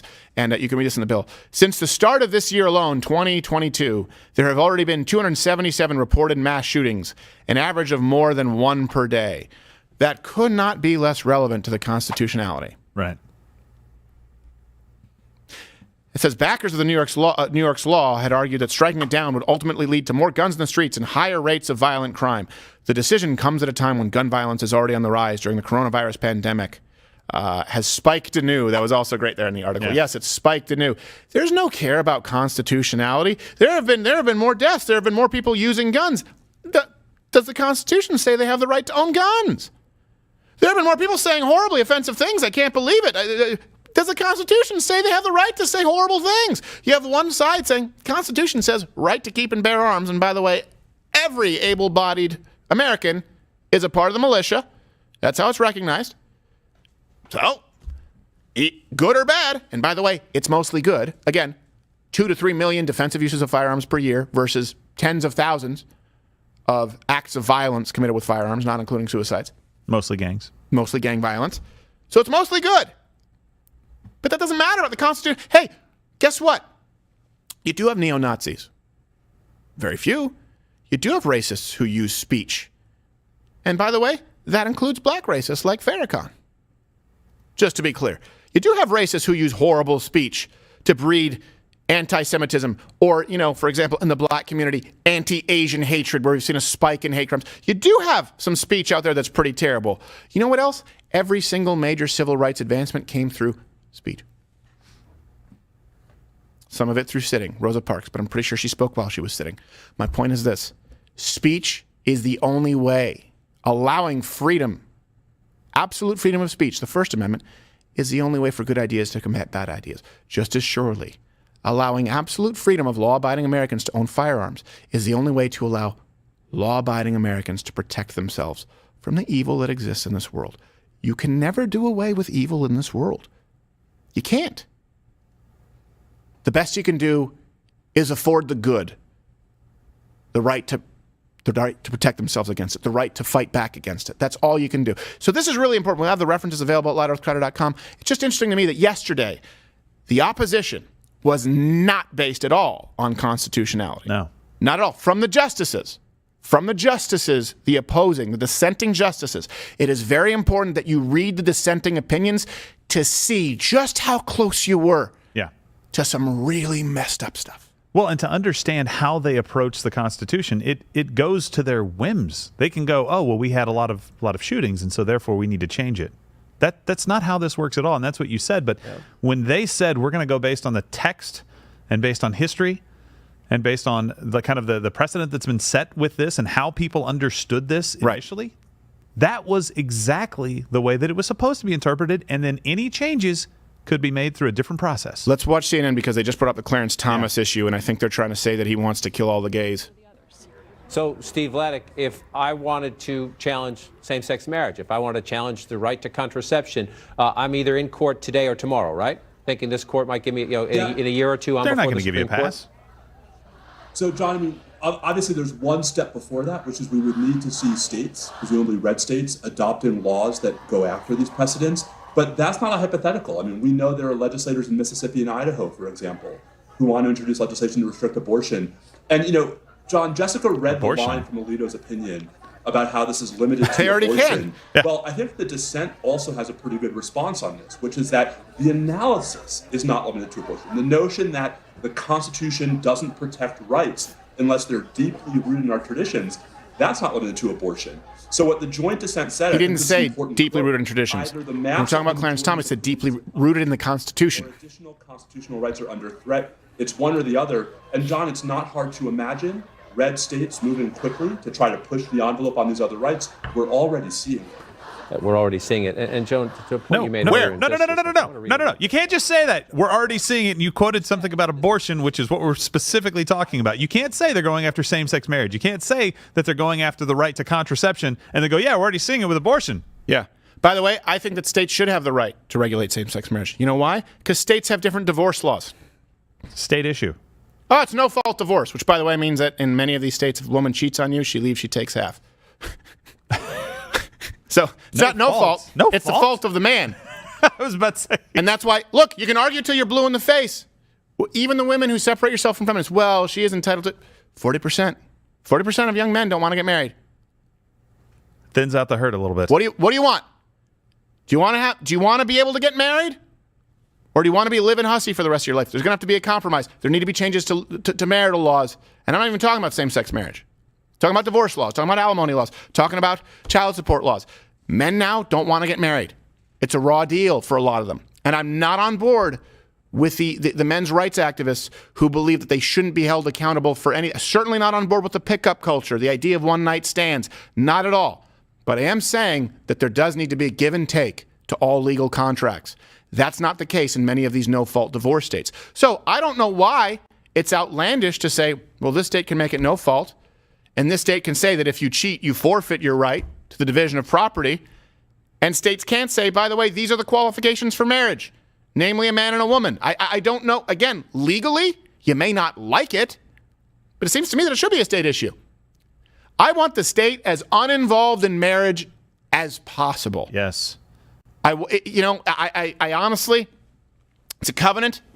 As a Christian, it's a covenant between you, your wife, or your husband, and God. It didn't say, and thou shalt go to the courthouse and give half. Thou shalt have joint ally bank accounts. Do you know what I mean? It ends up, unfortunately, it's destroyed the institution of marriage for young Christian men. How many chats do we get? How many emails do we get? And there hasn't been a show that's been more pro-institution of marriage than this program. And how many messages do we get from young Christian men going like, yeah, but I'm really afraid to do this because I live in a state where even if she cheats on me and she leaves, I have to pay half and I have to pay alimony. And we go like, I get it. It's a raw deal where I'm almost at the point of advocating you get married in the church as a covenant and just ignore the state at that point. Because you guys should be together because you make a covenant before God, which should be stronger than the state. It shouldn't be about property and tax benefits. Unfortunately, I understand why it is. Because we wanted to create a nuclear family as a building block for society here. But I don't understand. People act as though it's this travesty. If states can determine all kinds of marital laws, why can't states determine? They can determine what qualifies for a marriage in many other facets. They can say, well, you can't marry someone. Why? Because you're already married, so you can't marry a second one. You say, oh, okay, that's fine. They can say, hey, well, you can't take half. Why? Because you cheated, so you don't get to divide half at this point. Okay, but then another state says, I don't care that she cheated. She can take half or he can take half if she's the primary earner. If they can do that, why can't they say, well, you can't get married? Why? Because you both have dicks. Okay. Your rules, Missouri. Well, and I think what you would find is that most people would say, look, I may not approve of what you're doing. I may not like that, but I want to make sure that in the state's eyes, you're treated the same as I am. Right. Most people would be willing to say that right now. And honestly, people forget in the debate, most people before same-sex marriage was legalized were saying that. Right. They were saying civil unions, do something that in the state's eyes make sure that there are rights to those people that are afforded that are the same rights that I get. That's what Elton John said. Elton John agreed with Rush Limbaugh, saying civil unions, not the marriage issue, and marriage should be a church issue. It always was a church issue. Oh, you want to trample our rights? Oh, in Massachusetts, oh, a 16-year-old can only have an abortion up until 24 weeks. Oh! Come on now. Whereas, you know what the right is saying? You want, a state can say that they can restrict an abortion after a heartbeat. When conservatives are saying, hey, you don't have the right to tell me that I cannot protect myself and my family because the document says you can't. One's whining for a right that doesn't exist, and one's saying, get your shit together, I'm going to do it anyway. It's amazing. It's the same people who will send Leah Thomas a trophy. Yeah. And I forgot her name, the girl who we just interviewed yesterday. She tied her. They go, oh, that's the beautiful woman, is Leah Thomas. You call weird looking at best beautiful, and then you call beautiful third place when it was a tie, and what you call a violation of rights is actually constitutional right, and what you call a constitutional right isn't in there. You're going to love some wording that one of your favorite governors. Who do you think I'm talking about? It better not be Newsom. No. Oh, no, Whitmer. Oh, careful. Okay, hold on. Careful. Hold on a second. Wait. You need a second? You need some booze or something? Take a swig. Actually, honestly, with my throat, this will help a little bit. Yeah, that'll help. Okay, just a little swig. There you go. By the way, don't think I haven't noticed that this was an entire bottle of wild turkey like a week ago, guys. That was not me, but it was me. We're not waiting for a Supreme Court decision. This is 20 hours ago, right? So I tweeted at her. But yeah, I'm taking action. Hold on, you'll like these words. I'm taking action and fighting like hell. Wait. I thought fight like hell was insurrection talk. Let's send her a shirt. Yeah, let's send her a shirt. Definitely send her a shirt that says fight like hell. Yeah. But she won't like the person who's on it because he's the guy who was part of the group that wrote the documents that you hate. Right. You can go buy the shirt at Louder. Is it Louder's Crowder Shop? Crowdershop.com. Crowdershop.com. The Fight Like Hell shirt. I don't think she's calling for an insurrection. By the way, 2 days earlier, she said menstruating persons. She did, which is the funniest thing I've heard. I'm going to protect abortion rights for any. Has there ever been a male transgender, meaning male who claims he's a female? Has there ever been a successful abortion? There have probably been, unsuccessful abortions where he jammed a coat hanger in his taint. But have there ever been what would medically qualify as an abortion for a man who identifies as a woman? Has it ever happened? Trick question. No.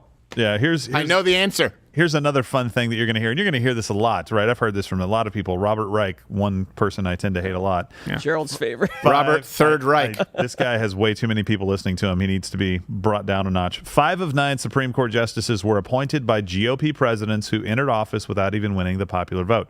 Just keep your eye on that. Because are you saying that they're illegitimate presidents that didn't win the popular vote? Are you saying that makes them illegitimate? And that 5 of the 9 justices that are on the court right now were appointed by these guys, and that's isn't that guy an NYU professor? No. He is actually at what is West Coast, Berkeley. Oh, Berkeley. Berkeley. Yeah, Sorry, it's that other shithole that you should never attend. He's an economist. Former people Clinton put on the planet to make astrologers look intelligent. I stole that. Totally stole that. All right, let's see what this guy's talking about here on CNN. Manu Raju. She was one of the decisive votes here, and she just put out a statement, John, in which she said that the decisions is inconsistent with what Justices Gorsuch and Kavanaugh said in their testimony and in their meetings with me. Not at all. She goes on to say she's very disappointed by this ruling. Joe Manchin, also a key vote to confirm Brett Kavanaugh, said similar, inconsistent with what Kavanaugh and Gorsuch had said to them privately about allowing this precedent to be upheld. Now, nevertheless, Democrats are vowing to make this an issue come November. Of course, because it's the only issue. So what are they going to do? They're going to lie to you. They're going to lie to you and say that abortion has now been banned across the country when it has not. You most likely have 0 differences right now in your state. Maybe there'll be some changes. You can go to another state. They want to make this an issue because they cannot discuss any genuine. Let me ask, and I want you to be objective. You guys can comment below when you're watching this in the archive, or we'll take some chats. I've tried to think of this for the average American listening, watching. If you're, what can a Democrat argue has improved? Is there anything? Honestly, I'm trying to think. Okay, the economy, obviously not. Inflation, obviously not. Crime, obviously not.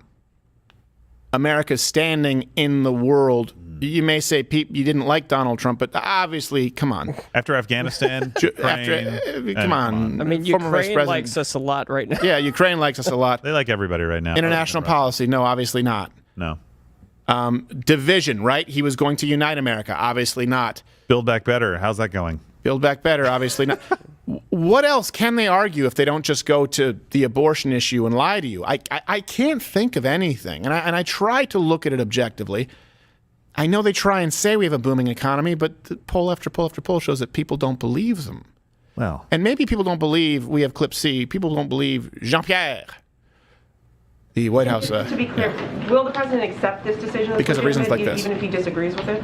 It's going to come from the Supreme Court, so it's going to be a decision that we certainly are going to respond to. So I'll leave it at that. I mean, it's just like any other Supreme Court decision, just like the one that they did today on guns. Huh. He's supposed to speak soon, by the way, Biden. The bigotry of low expectations. Yeah. Like the one on guns and stuff. Yeah. What? Okay. You know. All right. And stuff. Yeah. Well, here's kind of an interesting thing, too. I don't want to steal somebody's stuff, but you see stuff on Twitter all the time, right? It's like, just joking around about this stuff, but it's like I haven't seen Democrats this mad since we freed the slaves.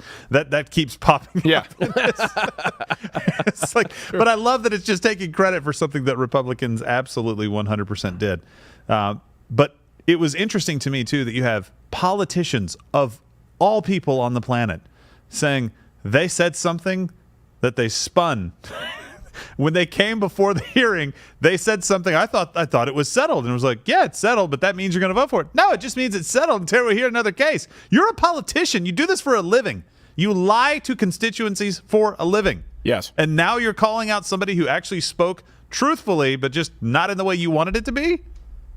Are you serious? That's your reason for saying, if I'd have known this, hell, I would have voted differently. Well, again, it's just these people, are you not held accountable for your vote? No. It really does. That is the fundamental problem, is we have a problem of a complete lack of accountability in this country. That's where people like Jordan Peterson, Jocko Willink, and some of these other probably people who would be considered more radical on YouTube or wherever they're broadcasting, TikTok, could find some common ground. I think a lot of people are tired of the complete lack of accountability, and so we're all supposed to go on with it. Let me see if I can find the Alyssa Milano stuff, just if you guys are looking for a laugh. Is that still in here? Yeah. I saw it in there, yeah. All right, hold on a second. You guys want to laugh? Yes. I definitely do. All right. Is she going to wear another mask that she crocheted? All right, Alyssa Milano. Okay. That was the best. Alyssa Milano. By the way, having a rough go since Charmed. Even that was a rough go. The 90s. It was not aptly named. Alyssa Milano, I don't think. Alyssa Milano, that charming silver-tongued fox. Cursed. So, yes, hexed. So today's Supreme Court ruling overturning Roe v. Wade will have deadly consequences. Hold on a second. Oh, boy. Yeah. Deadly consequences? Okay. Here's the irony pre-alert. Mm-hmm. The next part is the full irony alert. With the harm falling hardest on people of color who already face disproportionate discrimination in our country and grapple with a severe maternal mortality crisis. What? It's borderline a genocide against black Americans by design, if you look at the history of Margaret Sanger. She didn't just, by the way, not borderline. She didn't just set up in poor areas. No. She didn't set up in poor white areas. She specifically said poor urban black areas. She was a eugenicist. It's going to have deadly consequences, particularly the people of color. Well, hold on a second. People of color in this country, and I feel racist saying people of color. Honestly, I hate that that's a term. Yeah. Black people in this country are the most likely to have an abortion because you have sold them on a bill of goods that they have subsequently found out isn't true, that it's the way out. And for crying out loud, Sherry Shepherd, when she was on The View, she talked about, she was taking morning after pills like they were M&Ms. She said she had 4 abortions. Gosh. Classy It's broad. like Reagan's jelly bean change dish. By the way, I do have a question. Are you saying that people of color or black people are more incapable It of gets preventing better. pregnancy? Is that what she's saying right here? It gets better. Okay, let's keep going. Banning abortion will disproportionately impact people of color. Okay. LGBTQ plus communities. I'm sorry. Okay, hold on a second. Let me break down, because there's so much to get to. Let me break this down. LGBTQ plus. We're going to have to ignore the plus. Well, we have to get rid of the L and the G because it won't have. Well, that's what I was going to say. Let's go through it. Okay, this will disproportionately impact lesbians. Wrong. Gays. Wrong. Bisexual, sure, maybe, but 50% less than heterosexuals. There you go. They're only getting half the reps in. Trans. Wrong. Part of the trans. And queer or questioning, depending who you ask, doesn't really mean anything. They clearly would be affected less. Why? Because too broad scissoring will never run into the problem of an unplanned pregnancy. The G's don't abort butt babies. The B's only have 50% of the reps in. that could result in an unplanned pregnancy. The T's are out of their mind if they're trying to get abortions done.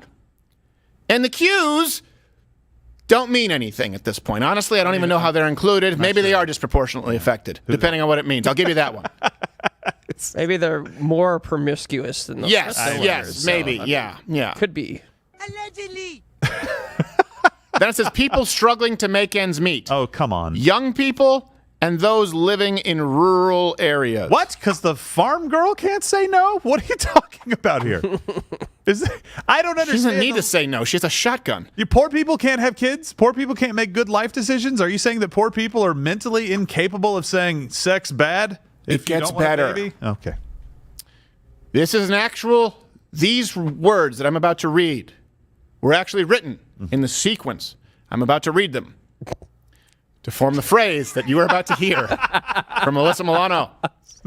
Banning abortion is about controlling women and trans men. Ridiculous. Yeah, I'm pretty sure that's what Clarence Thomas was thinking. Yeah. Saying, how can I mess with some trans men today? Just really mess with their mind. Let me stir shit up. I know. Trans men, what do they care about most? Something that they cannot perform on themselves. Is this a penis on my Diet Coke can? Is this a penis on my Diet Coke can? Did somebody chop off their penis and put it on my Diet Coke can? They speak English in trans men? Then she says, it's about white supremacy, the patriarchy, and misogyny. It's a sad day for America. Really? You think so little of women. Yeah. And you think far too much of the trans that you think they can get pregnant. Yeah. White supremacy. A black judge voted for this. A patriarchy. A woman voted for this. I think you've got issues with your theory. Come on. This isn't us trying to control anything. This is trying to save lives. By the way, I just want to do some quick math. If I gave you a hypothetical situation, right? Good people that you're defending. I can say, hey, it's possible that 2,000 people could die from this. Okay, your decision. One way or the other. You get two options. Possible this way, door number A. Possible 2,000 people could die. Guaranteed in door number 2, door B, 800,000 people will die. Per year? Which one do you choose? Guaranteed 800,000 plus are going to die every single year. Yeah. Option 2. Option 1, maybe 2,000, maybe 10,000, maybe 15,000 people are going to die. But in option 1, but it's a maybe. Well, I guess especially if without any other context, but if the 2,000 people who die are involved in an attempted murder at that point. Well, and they're not pedophiles, right? Either. So that's if they're killing. You know what? I would still have to say, if I have to pick, I would go with a 2,000. You go. Yeah, so whatever. Over 800,000. And that's what we're talking about right now. They're making the argument that women may die. I don't want women to die. Nobody does. But I also, by the way, you're being very generous with the argument of 2,000. I know. 800,000 plus per year are guaranteed to die. Yeah. How many of them will? Okay, and if somebody's out there fact checking me saying there's been a lower year, 600,000 plus. How many since Roe v. Wade? 35, 40, 45 million people? Yeah. Stalin wouldn't know what to do with But you know what they say? And this is why it's evil. They say, well, guess what? Our social welfare system can't handle it. You don't need the social welfare system to handle it if people are held accountable. If the you know what I have found in employing many people and speaking to many people, by the way, you watching right now, that you have some who won't, but the expectations you set are almost universally, it's almost always the most important metric in how somebody else performs or behaves. The expectations you set. The expectations that you set as a society. The expectations that you set in a relationship. It's almost always the most important contributing factor. If you expect someone to be sexually responsible and let them know beforehand that there are consequences, more will be. If you expect someone, whether they are rich or poor, to not be abusive, they're less likely to be abusive. If you expect women to be incapable of being held responsible for any and all of their decisions, they won't hold themselves responsible. And you're also letting men off the hook in a lot of ways. This is just, if you don't understand the overarching issue here, what kind of a society do you want to live? Do you really want to live in a society where half of them have no... And by the way, it's not just... This is the same issue with the Black Lives Matter riots. half this country was not held accountable for rioting, for looting, and not only that, but after that, stealing. In San Francisco, right? If you're stealing less than, what was it, $900-something at a Walgreens, how many videos have we shown you laughing? It is hysterical. But why? Because they know the expectation is we're not going to do anything. We're not going to do anything if you steal this. So I'll do it. I think the guy that was interviewing Lane is talking right now live on their channel. All right, let's see who this man is. Maybe he just abandoned Lane. Ginger snap. For almost 50 years, we're talking about Roe versus Wade. They were just talking about the shameful lady. Really? Okay. Can we bring it up? A layer of federal protection, if you will, of abortion across America. That was completely wiped away today. And now the baton is being passed back to the state legislatures. So that way, governors and state delegates and state senators can make that decision on their own in their respective, jurisdiction, their respective state, the 50 states of You think this guy's auditioning for a Norelco ad? People on both sides of this issue. Just moments before we came live with you, Randy, we spoke with somebody who is staunchly opposed to abortion and somebody who is staunchly for abortion. Ginger snap, and jump on, lady. This is not live. This just happened. They finished. Let's see how they edited it, and then we'll have the unedited. Path forward after the news that broke today. We will have that conversation later on in our newscasts throughout 11:30 because I have to edit it. Stay tuned for that. But right now, reporting from He's doing a stand-up. Well, you know what? Let's go to a Ginger Snap and ask him how it went so he can tell us how it actually went. And then in real time, you can watch and see how they present it on their local news. That'll be interesting to see. Why are they waiting? Why didn't they just stream it live? Right. Yeah. They probably stuff was said that they're like, we can't say that. Yeah. Like they never went back to that woman on CNN because she was making good points. Right. Exactly. Yeah. I'm willing to bet that it is not the entire context of the conversation. And this is the value of doing it without a net. You guys are seeing this. This is all live. We have someone there on the ground. Next time we'll definitely have a better connection. Sorry, this is kind of the best we could do last minute, but LottoCrowder.com/mugclub. Enter in the promo code SAFESCOTUS. You get $20 off. Monday through Thursday, 10 a.m. Eastern is when we usually do the show. This is just kind of a special live stream. A day that will live in infamy, said shaking Elizabeth Warren. Yeah, we got the hashtag. I want to put her Happy Pills bottle in her hand so she can be used like a maraca. And I don't think she has Parkinson's. I just think she has rage. She's just constantly. It's like the nagging misery just trying to escape her body, like Palpatine. Like it's gonna be like electrical shocks of just nagging bitchiness. You know, her husband, every time that he hears like, "Hey, sweetie," his heart just goes like. It's the kind of guy who would, if he finds himself in a coma, he would fake remaining in that coma. If he woke up and saw Elizabeth Warren's face, he would just be like. How long till he gets a DUI and goes to jail and just to escape? Oh, you mean not go to jail? Oh, Pelosi's husband didn't go to jail? I don't believe that he went to jail. No, I'm not sure that he went to jail. But Elizabeth Warren's husband probably won't get a DUI. He'll probably wrap his car around a tree. Wow. Yeah. That's the way he wants to go, I guess. Like, oh, my God. There was a brick on the accelerator. There's no stopping that one. He just tapes a poster of Elizabeth Warren on his back window so that if he looks back, that's just what he sees.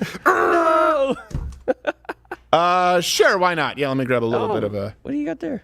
He's got some energy drinks here. Do you want some? Oh, good. No, I'm good. Are they saying we're good? We should keep going? Yeah. All right. Sorry, and by the way, keep going for a little bit. I mean, obviously, at some point.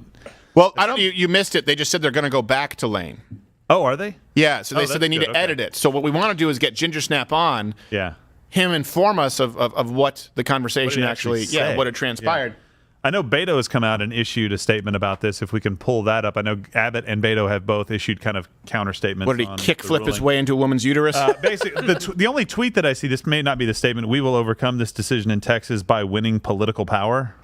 Okay. He's going to perform his famous 180 snatch flip.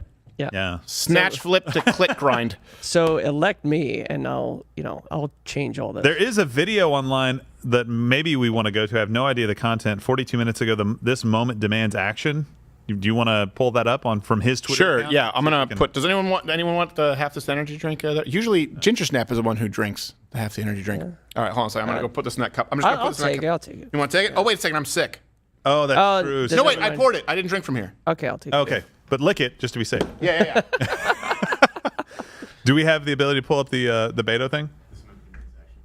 Oh yeah, this moment demands action. Yeah, that's the tweet that he. It's governor candidate Texas. He's a candidate, Stephen, for getting his butt kicked Very a third serious. time. Yeah, I got it right here. To celebrate We'll have that. to pee, but- Okay, go ahead. No, I can't go right now. I meant him. Go ahead. Sorry. All right. Because when it's only you on screen, we That's lose rough. half the viewership. It really is rough. The Supreme Court has overruled Roe versus Wade. This is devastating to It's a women minute long. across this country, but nowhere more so than in the state of Texas, Why? whose trigger law will go into effect. We have 30 Biden. Let's days pause from this. today. Let's pause this pussy boy. Let's go to former Vice President Joe Biden. Let's see what he says and if he respects the law of the land or sedition. Constitutional right from the American people that it had already recognized. They didn't limit it, they simply took it away. That's never been done to a right so important to so many Americans. They What didn't right? take it away. They But didn't they strip did it right. it. They gave it to the states. It's a There's no sad day constitutional for right to the abortion. court and for the country. 50 years ago, Roe v. Wade was decided and has been the law Be the of great land uniter. You since said you were going to be there, Joey. This landmark case protected a woman's right to choose, her right to make intensely personal decisions with her doctor, free from the interference of politics. I'm sorry. What? It reaffirmed basic principles of equality, that women have the power to control their own destiny. Hey, and it reinforced intensely the fundamental personal. right of privacy, That's Obama's statement. right of The each most of us. intensely personal decision. Yeah. Joe Biden, bring up the Obama Twitter. Yeah. They all got Want the to same talk talking about a points. Manchurian candidate? It's literally from the Obama Twitter statement. The most intensely personal decision Chairman and ranking member of the someone Senate can make. Judiciary Those were his Committee. exact words right now. As Vice President and now as President of the United States, I've studied this case carefully. Just I've got overseen chills up more my spine. Supreme Court confirmations than anyone today, where this case was always discussed. I believe Roe v. Wade was the correct decision as a matter of constitutional law and application of the fundamental right to privacy and liberty in matters of family and personal autonomy. It was a decision on a complex matter that drew a careful balance between a woman's right to choose earlier in her pregnancy and the state's ability to regulate later in her pregnancy. No The mention of decision their with life. broad national consensus Yeah. that most Americans of faith and backgrounds found acceptable. That had been the law of the Wrong. land for Even Ruth most Bader of the Ginsburg said lifetime it was bad law. of Americans today. And it was a constitutional principle upheld by justices appointed by Democrat and Republican presidents alike. They were white guys. Roe v. Wade was a 7-2 decision written by a justice appointed by a Republican president, Richard Nixon.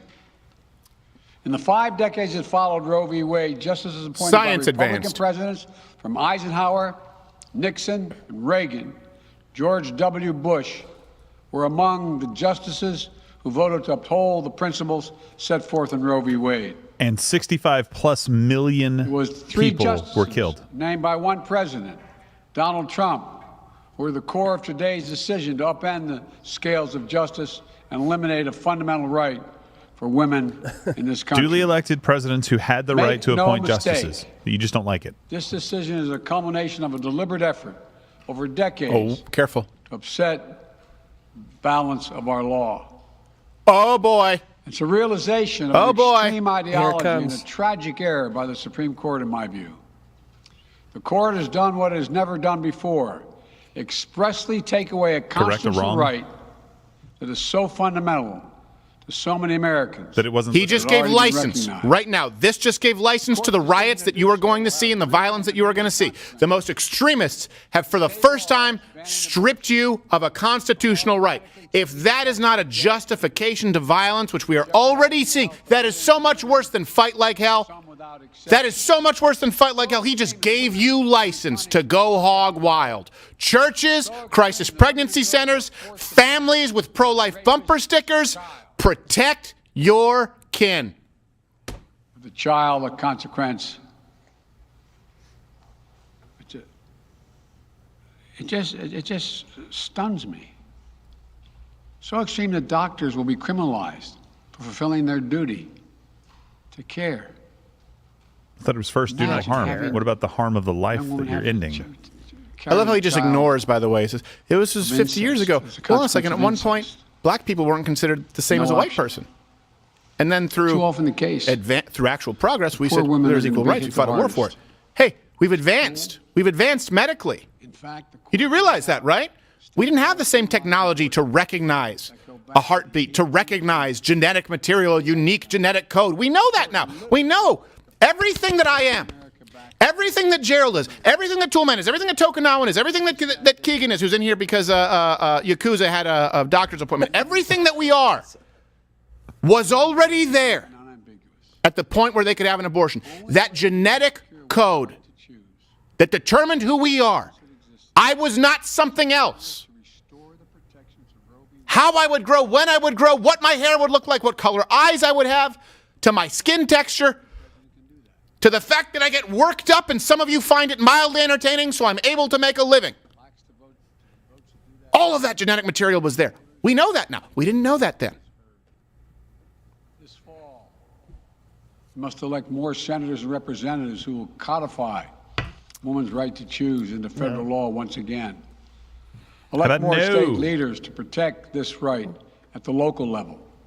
We need to restore the protections of Roe as law of the land. We need to elect officials who will do that. This fall, Roe is on the ballot.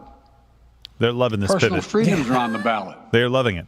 The right to privacy. It needs to be met. Liberty, equality. They're all on the ballot. Forget about Until the then, economy. I will do all of my power to protect a woman's right in states where they will face the consequences of today's decision. How? Well, the court's decision cast a dark shadow over a large swath of the land. Many states in this country still Please tell me you guys recognize pulled that women's clip right of him to choose. copying Obama. I want to run them side by side after. So, if a woman lives in a state that restricts abortion, the Supreme Court's decision does not prevent her from traveling from her home state to the state that allows it. That's correct. Does not prevent a doctor in that state. I haven't seen everything in the bill, but I haven't seen that yet. Research team guys, you can tell me if there's any restriction on people being allowed to travel. To another state to seek care they need. My administration will defend that bedrock right. If any state or local official, high or low, tries to interfere with a woman's exercising her basic right to travel, I will do everything in my power. Nobody's threatening that right now. Deeply un-American attack. That I know of. Do you? My administration will also protect a woman's access I think to Massachusetts actually had something, but it was an executive order signed today by Governor Charlie Baker. It prohibits extradition to other states for violation of that state's law. Yeah, but I mean, in the thing. So that means, I think, you guys can explain that to me. I think what it means is that if someone were to come into your state and get an abortion, that other states wouldn't be able to punish you. But he's creating that executive order so that it implies that other states are going to do that. Yeah. Try to ban or severely restrict access to these medications. But extremist Like your governors and levodopa? state legislators are looking to block the mail or search a person's medicine cabinet or control a woman's actions by tracking data on her apps she uses are wrong and extreme and out of touch. Good. You understand that having a vaccine passport and tracking sick people is wrong and it's not good. Joe Biden, welcome to the Republican Party. Wrote to me and Vice President Harris stressing You mispronounced go fuck that these yourself. laws are not based Let's on go, evidence Brandon. and asking us to act to protect access to care. They say by limiting access to these medicines, maternal mortality will climb in America. That's what they say. Today, I'm directing the Fetal Department of Health mortality and will go Human down. What about Services baby mortality? to take steps to ensure these critical medications are available to the fullest extent possible. What critical medications? And the politicians Abortificants. cannot interfere in the decisions that should be made between a woman and her doctor. And my You administration don't will care about remain that. vigilant as the implications of this decision By play the way, out. let's also just think of that language. Her doctor. Are you really getting your abortions performed at your general practitioner? Let's go a step further. Your regular OBGYN? It's not your doctor. It's a merchant of death. Those are the people who perform abortions in this country. Let's be clear about it. It's not your doctor. Women aren't having abortions performed by doctors who know them, which, by the way, would be important, understanding not only their personal health history, their psychiatric history, You have to seek out a merchant of death who does that almost exclusively. We say it's her doctor, like it's a general family practitioner. To reconsider the right of marriage equality. Nope. The right of couples to make their choices on contraception. It's a lie. This extreme and dangerous path the court is now taking us on. Let me close with 2 points. Oh, better be able to count. I call on everyone, no matter how deeply they care about this decision, to keep all protests peaceful. Okay, good. I'll give him peaceful, peaceful, peaceful. No intimidation. Well, no, Trump said the same thing. Trump said the exact same thing. So he's following Trump. Threats and intimidation are not speech. We must stand against violence in any form. How about you prosecute them? How about you say you're going to use everything in your power to prosecute those people? Because you said you'll use everything in your power to make sure women can travel across state lines to kill babies. Right now, you just requested, pretty please don't be violent. It's so fundamental. I know so many women are now going to face incredibly difficult situations. Of not having sex. I hear you. I support you. Of only having 4 choices. Abstinence, motherhood, adoption, contraception. Census. Oh, the humanity. American people. Only 4 Core choices. Principles of equality. The plight of the modern feminist woman. Dignity.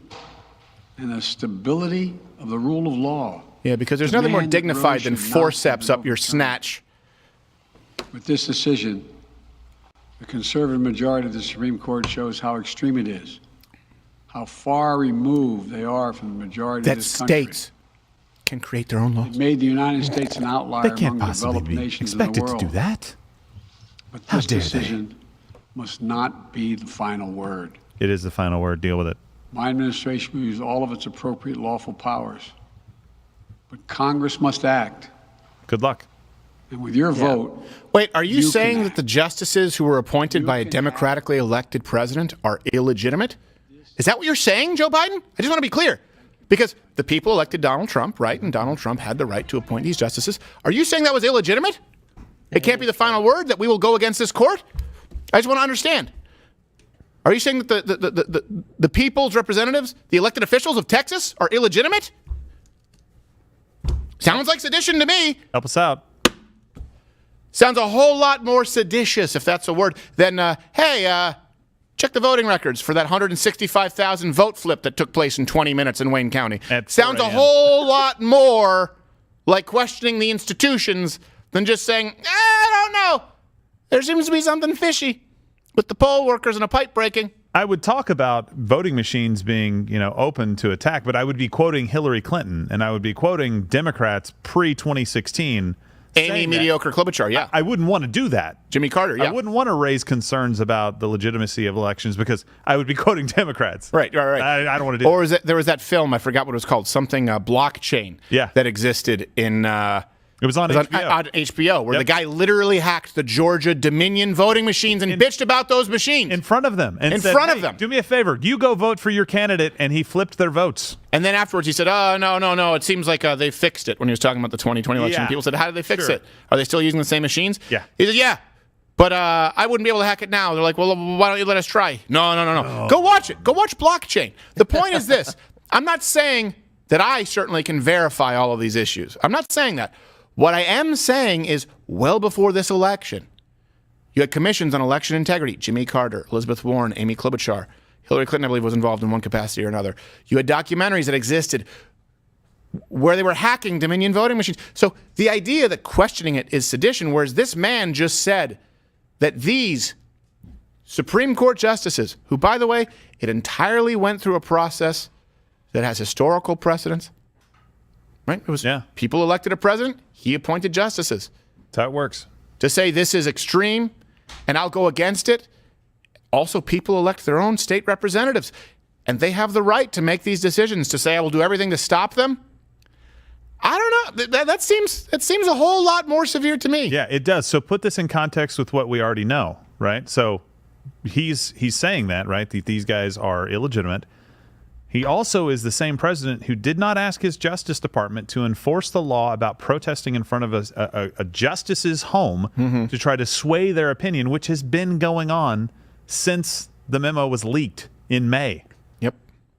So what is he basically saying here? These guys are illegitimate, and you can kind of break the law, and we're not going to enforce it. Yeah. There's no protection. Can you imagine being Kavanaugh or Amy Coney Barrett right now, or Alito, or any? Oh wait, hold on a second. Look at CNN. Look, they're literally using AirPods like us. Are they? Yeah. We made it cool. Do we have Ginger Snap, by the way? No, we're having Skype issues. Oh, okay. Because we're trying to Ginger get him Snap, Yakuza just came in. So that's your name now, Casey, after I saw your tattoos. It's that Yakuza. works. That's your new name. Yakuza does work. It's actually a pretty badass name. It is. You should hate it. That way it'll stick. Yeah. It's the worst. Yes. Oh, no. So Yakuza just came in. By the way, how was your doctor's appointment? The guy with the rubber glove was surprisingly gentle. Oh, nice. Yes. Do you now have a vagina? Was the process a success? Yeah. I don't want to talk about it. By the way, you may need to change where you keep your spare keys. Oh, no. That's a personal issue It's a between personal issue patient between him and his doctor. I want to see a Trump flag out here with this because, thank you, Trump. Were they able to pull that clip of Biden just saying that, the exact quote from Obama's? I don't know that anyone else has caught this. So I want to read to you. Were they able to pull that clip? Did they get it to us? Yeah, they're working on it now. So let me know when they have it because I want to read the Obama statement. Okay? Right there. And then show what Joe Biden just said. Because a lot of people have suspected, allegedly, that former Vice President Joe Biden is as former Vice President Joe Biden does. And by that, I mean, there's a reason that I use the term former Vice President Joe Biden, because that's what he is. Respect the office. Yes, respect the office. And he was just speaking live, and he said the exact same thing, word for word, that Barack Obama released on Twitter as his statement. Oh, let me know when we have it because I want to read the Obama statement and then have that right next to it. If you're watching right now, hit like. If you want us to do more of these streams live as we experience this with you, hit like, share, right? Because you're the only thing that helps us through the YouTube algorithms. And by that, I mean all of you combined help us maybe get 3% of what other average channels get these days. But not the ability to make a living reach. based on No, that's views. 0%. No, that's zero, yeah. Your work does nothing for that, but we love you anyway. Great. Do we have the clip? No? I'm still getting it. How are they still getting it? We just watched it live. By the way, I bet what you'll see that exact phrase. So they've used that phrase before, right? The most intensely personal decision. I haven't heard that exact phrase used before. I have heard it before. We can look it up. But I guarantee you, whether that's true or not, you will hear it from every single Democrat now on the Sunday shows, on every interview they give. They're going to try to use the most flowery language they can possibly say. Well, they're circulating talking points. I think even Clinton's Twitter tweet, whatever she sent out, was very similar too. Did you guys see, by the way, can we pull this up from yesterday, Joe Biden, the card that he came out with? Oh, gosh, yes. With the instructions. You take your seat. Yeah. Yes. You say... And the your is capitalized, and the you is like, what? Yeah, what? because I knew if it just said, you take a seat, he was just going to go out and sit with the press. He was going to grab a chair. He was going to Chauncey Gardner that shit. It was like when Bill Cosby, back before he was a rapist, he used to talk about... he was like, because when you have young boys, you have to describe everything. And I cannot say, go upstairs and take a shower, because they'll be standing upstairs. Fully clothed. So what you have to do is say, go up the stairs, take off your clothes, go in through the shower, turn on the water. This was his bit. And use soap. And that is what they have to do with Joe Biden. That is exactly what we have to do with Joe Biden. You shall take your seat. You shall not take the seat of the press secretary. That is not you. Or the Secretary of Defense. Neither take thou the seat of CNBC correspondents. The seat being taken is that of your seat. And I guarantee you the seat that he takes has the words your written on it because he wouldn't understand POTUS. The seat of pro tempore of the Senate is right out. Good Monty Is there a taking your seat being the seat taken. I want some. We got to be able to read that. We have to be able to read I think the off all Daily things. Wire actually was the one they did a zoom in, and so they saw what it said. It said, take your seat. What does it say? You take your seat. Then what does it say? You enter the Roosevelt room and say hello to participants. You take your seat. Yeah. Press enters. You give brief comments. You is always like a caps. certain amount of minutes. Press departs. There's a T in parentheses. I don't know why. You ask Liz Schuler, President AFL-CIO, a question. And then what does it say? Believe that you thank participants. Don't forget to thank people. Because if that's not written there, it's like, you ask a question from AFL-CIO. There's nothing left. Go fuck yourselves. You were you're supposed to say thank you. Oh, you should have told me. I was just, I was riffing. Like jazz. Cue cards are fine, but can you just make it to where it doesn't sound like he's a bumbling idiot? Like you enter the room and thank people for. I mean, I'm sorry, my language is a little salty today because F's are easier than anything in the back of my throat. It's true. Yeah, it's easier to think through that word. No, just because of my sore throat. Like L's are hard. Oh, for you and Asians. H's are hard. Tough. Do we have that clip from the speech that we just watched? Struggle is real. Recheck. No, we don't have it yet. Guys, the speech we just watched, it was very early on in his speech. They have it. They're just cutting it. Well, they don't need to cut it. Just send it to you the time code. We can play it right there on the video. We don't need to cut it. What I'm just saying is send you the link, and we can just play the clip. It was within the first minute and a half. That is a faster way. Yeah. It doesn't have to be. This is one thing where we're actually playing jazz right here. I'm trying to see if there's anything else that we need to know that's been going on with this bill. Can we go back to Beto's clip? Oh, yeah. You know what? Play Beto's clip while we're doing that. Yeah. Or can we not? Because we might be going back and forth between the two. Tokunawan has to find that other clip. No, I have Beto's up. Okay, cool. All right, okay. Let's play Beto's clip. That's 1 minute of hilarity from Beto. The Supreme Court has overruled Roe versus Wade. This is devastating to women across this country, but nowhere more so than in the state of Texas. I was going to say nowhere more so than in my bedroom. Will go into effect 30 days from today, meaning that abortion will be illegal in the state of Texas with no exception for rape or incest. That's not the playing field. We have to focus on the way in which we are going to overcome this and ensure that every Texas woman. Speaking of incest, your eyes are pretty far apart, Beto. Her own body, her own health care, and her own future.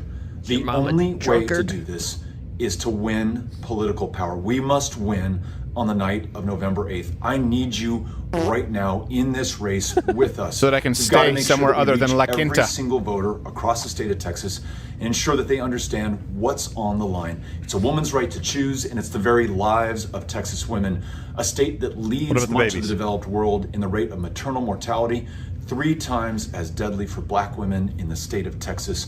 We have got to win, and we need you with us, and we need you now. This is what they're trying to say. You have to allow abortion up until and including birth, period, which is what codifying Roe v. Wade, the way they want to interpret it, would do. Just to be clear. You have to do that. Or women, you will die. Yeah. Is anyone buying this? No. Honestly, is anyone buying this? Or even liberal women? Just be like that woman with ginger snap, the shameful woman who said, I don't want to talk about that because I want to kill whatever hasn't come through my snook yet. Yeah. By the way, I mean this 100% right now. If you are a conservative, Republican voting person, right? I almost sound like I'm describing a person who has a womb. If you are a person who's going to vote for Republicans, you had better mobilize for this election. Do not sit idly by and think that we've got to win because the economy is doing poorly. That's probably going to help us. But if you are in a state right now that has any chance of electing somebody who's going to overturn this, don't think they stop with this. It's guns, it's this, it's every other right. It's the ability to speak freely on the web, because we've seen that. We can't even speak freely here. That's why we have Mug Club. Right. So we can actually say what we want to say. Well, today we're just taking the risk. They're taking the rights away, not us. I'm saying today we're just taking the risk here on YouTube and keeping it. And by the way, we love that you guys are watching on Mug Club, of course, on Rumble. But also keep in mind, people say, oh, it's just the same, 2 sides of the same coin with Donald Trump and Hillary Clinton. You really think this would have happened with Hillary Clinton? No. Let's be clear about that. Yeah. And for people now who say, oh, they rigged the election, so there's no chance. You can't rig them that badly. No. Get out and vote. Now, when it comes down to all of the local elections, right, keep in mind, there are also judges in your state. You know that, right? You know you have circuit courts. You guys know that, right? You know these kinds of things happen all the time in your state before they get kicked up to the Supreme Court. Yeah. That's one of the problems we have with the NRA. Often they just sort of let things go through the difficult cycle and just sort of swoop in the last minute and say, oh, put my name on there, like Ben Affleck with the Good Will Hunting script. Yeah. We did that. He didn't write that? All right, we got that clip, and then the Okay, so let me read the Obama quote first. Okay. Okay. Oh, I have an Eric Swalwell quote. That's hilarious. Is it about a Chinese spy? Yeah, you know he's convinced Chinese spies to get abortions. There's so many Chinese babies that I would have right now. So I'm doing a Trump. Why are you doing for some Trump? reason. I'm not even trying to. You disgust me. I did a poor Trump. So there's nobody that would think that was an actual Trump. Your mediocrity rivals Amy Klobuchar. Oh, no, she's number one. So he said, Barack Obama said, today the Supreme Court not only reversed nearly 50 years of precedent, it relegated the most intensely personal decision someone can make to the whims of politicians. The most intensely personal decision someone can make. Now let's go to former Vice President Biden's speech. To choose. Her right to make intensely personal decisions with her doctor, free from the interference of politics. Forever. That's when he went off Obama's script. Yeah. Obama's saying it into his ear. He should just walk up and just have an image of Obama's tweets and say, what he said. I mean, that's going to be the talking point now. Like that's it is. what all the left. I cannot wait to watch the Sunday shows this week because you get, and I watch stuff that really pisses me off because CNN is, I mean, we've exposed them for who they are, right? Right. They're a mockery to news. But MSNBC and the guys at NBC, Chuck Todd still thinks that he's by God actual news, right? He's come out and said that this was the Supreme Court taking away your rights. Yeah. None of these people seem to understand what a right is. It's not found anywhere in the Constitution, this right that they keep pointing to, because justices who agree with them have said the same thing, and they've just ignored it. Yeah. So they have no idea what's going on. But they're going to actually have panels of people lining up to say how bad this country is. I want to do something here, which I know could get us in trouble, but I want to do it anyway. Okay. I mean, I want you guys out there to find picture by picture the common act of performing an abortion, what it is, what happened in this country. Let's pick a cartoon one, one that isn't real because that'll get us an animation. There's plenty of them. Because it's relevant here. So control room, get that for me. Particularly, the most common practice with the forceps. Yeah, there's probably, I've seen some that are around like 20 weeks or something like that. Yep. And because let me read Eric Swalwell and the irony train. It's not stopping here. He said extreme. This is the guy who, by the way, was having sex and revealing secrets to Chinese spies. Extreme right-wing judges on the Supreme Court just issued a death warrant to women in America. Death warrant. They have decided that a piece of metal designed to end life is more valuable than the health and safety of women in America. Hold on a second. A piece of metal designed to end life. You talking about forceps there, sweetheart? More valuable than the health and safety of women in America. 1.6 million last year defensive uses of firearms. 2 to 3 million on average, and we know that's an undercount. A lot of them women. I think that has something to do with the health and safety of women in America. Because, by the way, we're not talking about a third party. We're talking about a woman saving her own life in the face of an attacker. So a piece of metal designed to end life is more valuable. The irony. You have determined that the piece of metal designed to end life is a constitutional right and it doesn't exist. It doesn't exist. He's trying to say the gun. It's not about importance. One is a right. Let's just separate this. Okay. This is a gun. Perfect. I was going to say my pencil. Let's use my pen. We have firearms here. I have a gun here. Hold on. Let me just make sure that people know. Okay. All right. Everyone see? Okay. No Alec Baldwin. Mm-hmm. All right. Just to be clear. Okay. So this is a piece of metal. All right. Designed to end life. Okay. So let me read you his tweet one more time, and then I want to go to, hopefully we have the infographics there. They've decided that a piece of metal designed to end life is more valuable than the health and safety of women in America. A piece of metal designed to end life. No, it's not designed to end life. It's also designed to save life. Let's be clear about that. That's why it exists. That's why swords exist. It's why people learn how to fight. Are we going to condemn everyone for, scale it back, takes martial arts? Do we assume that they're all going out to commit assaults? Now, here's the thing. When he says health and safety, he's talking about abortion, right? It's an inanimate object versus a legally defined procedure. Okay, a piece of metal designed to end life. Here's a little experiment that I want to do. This is said piece of metal, a gun designed to end life. Is it possible for there to be a scenario where this inanimate object does not take innocent life?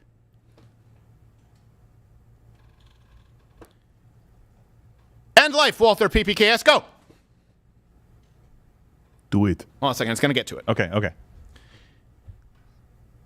Come on.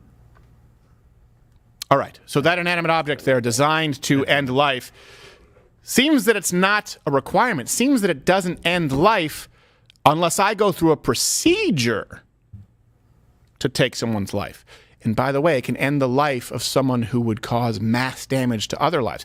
Now, he says this piece of metal, we just saw most scenarios, meaning nearly all, it doesn't end life. Then the health and safety of women in America, and he goes on to substantiate this if you read his subsequent tweets. He's talking about abortion. Is there a scenario in which abortion doesn't end a life? We've just established this doesn't have to end a life.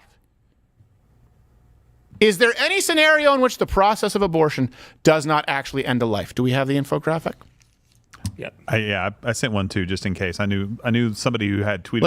Let's bring this up. This is the most frequently performed the health and safety technique, and is typically performed between 5 and 13 weeks of pregnancy. So this would be the earliest one. Administering anesthesia, usually a sedative, the abortionist uses a speculum like this. This speculum is placed inside the vagina. Is that a piece of metal? Then opened using the screw on the side, allowing the abortionist to see the cervix, the entrance to the uterus.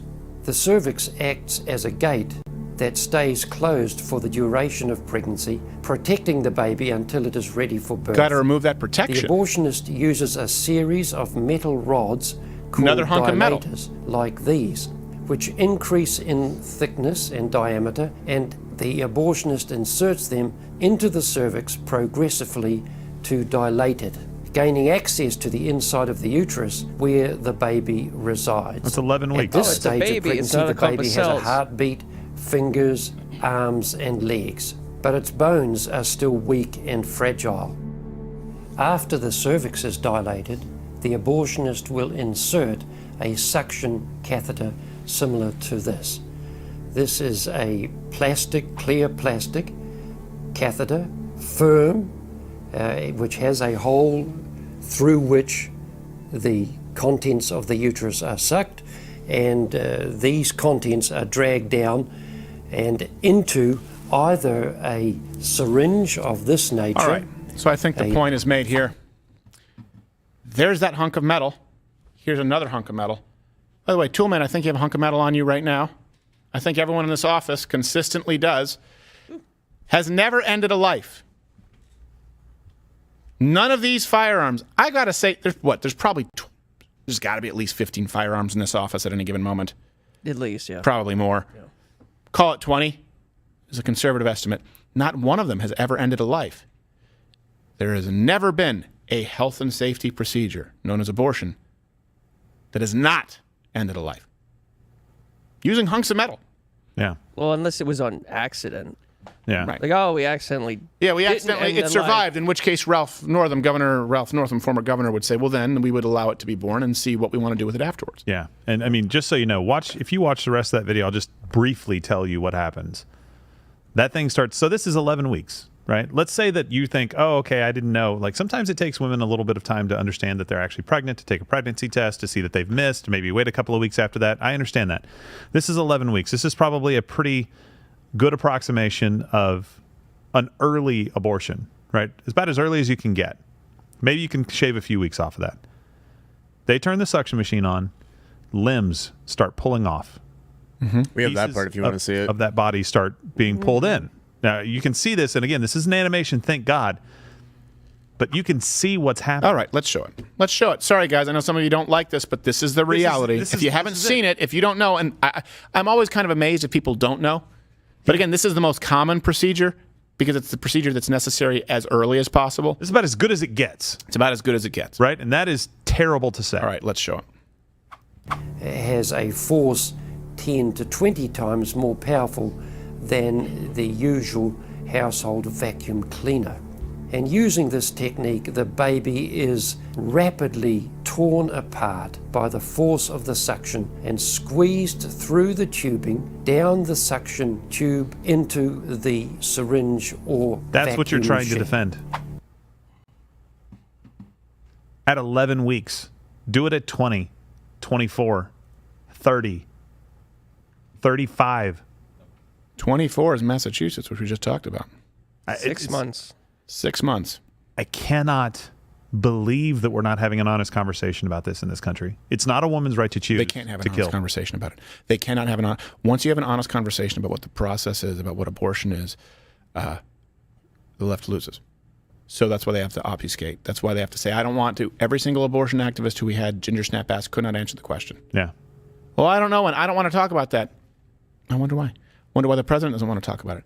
Wonder why Elizabeth Warren doesn't want to talk about it. Wonder why the vice president doesn't want to talk about it. Wonder why the former president doesn't want to talk about it. Wonder why Hillary Clinton doesn't want to talk about it. No one, none of them are willing to stake their claim and say, that's where we draw the line. That's where we draw the line. None of them draw a line. And you want to say we're extremists for drawing a line anywhere? You draw a line nowhere. All this does today. And we can go to Mug Club briefly here and take some chats so that I know Mug Club people are like, hey, what are we doing? So let's take the chats on Mug Club because it'll probably just get ugly on YouTube anyway. All that happened today is the Supreme Court, who, by the way, justices were appointed by a democratically elected president. And by the way, the most diverse Supreme Court that's ever existed.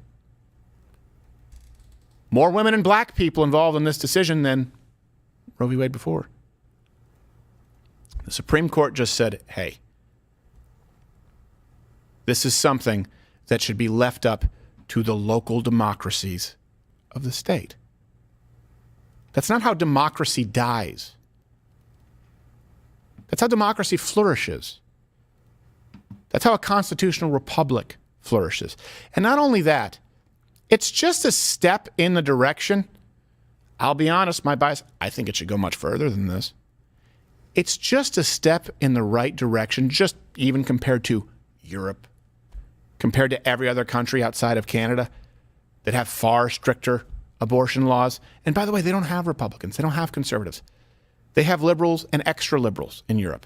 But even on the issue of abortion, they look at what happens just in a state like Massachusetts, which isn't even that severe, and they say, come on, that's a little severe. This is not how democracy dies. It's how it flourishes. It's how it's protected. It's the process we have that has gone through many checks and balances. It's also a step towards allowing our humanity to return. This is how humanity flourishes. If nothing else comes from this, nothing else. Look, everyone right now, if you are watching, if you are listening on audio, they are going to make this the issue going into. Why? Because they think it's their only potential winning issue. You see, they even tried to brush past the gun issue pretty quickly because they know that doesn't bode well for them. The economy doesn't bode well for them. International policy doesn't bode well for them.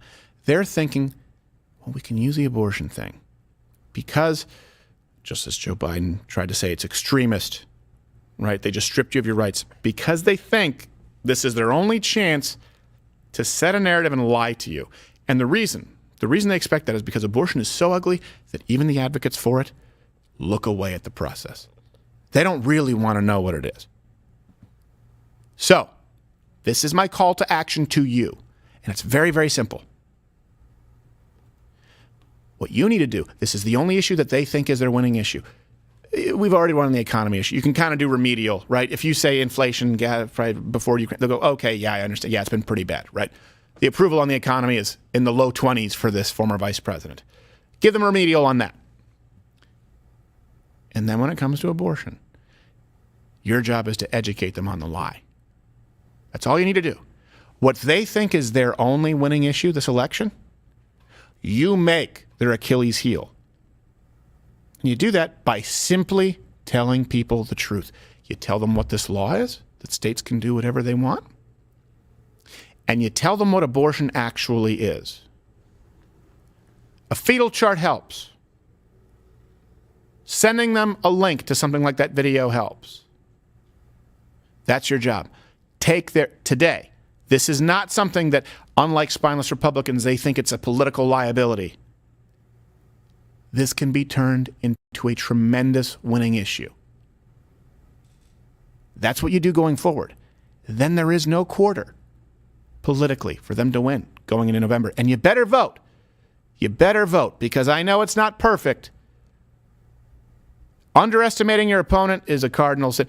Overestimating them is just as bad. If you're saying that your votes will all be wiped out and there'll be a blue wave, well, you know what? Shame on you.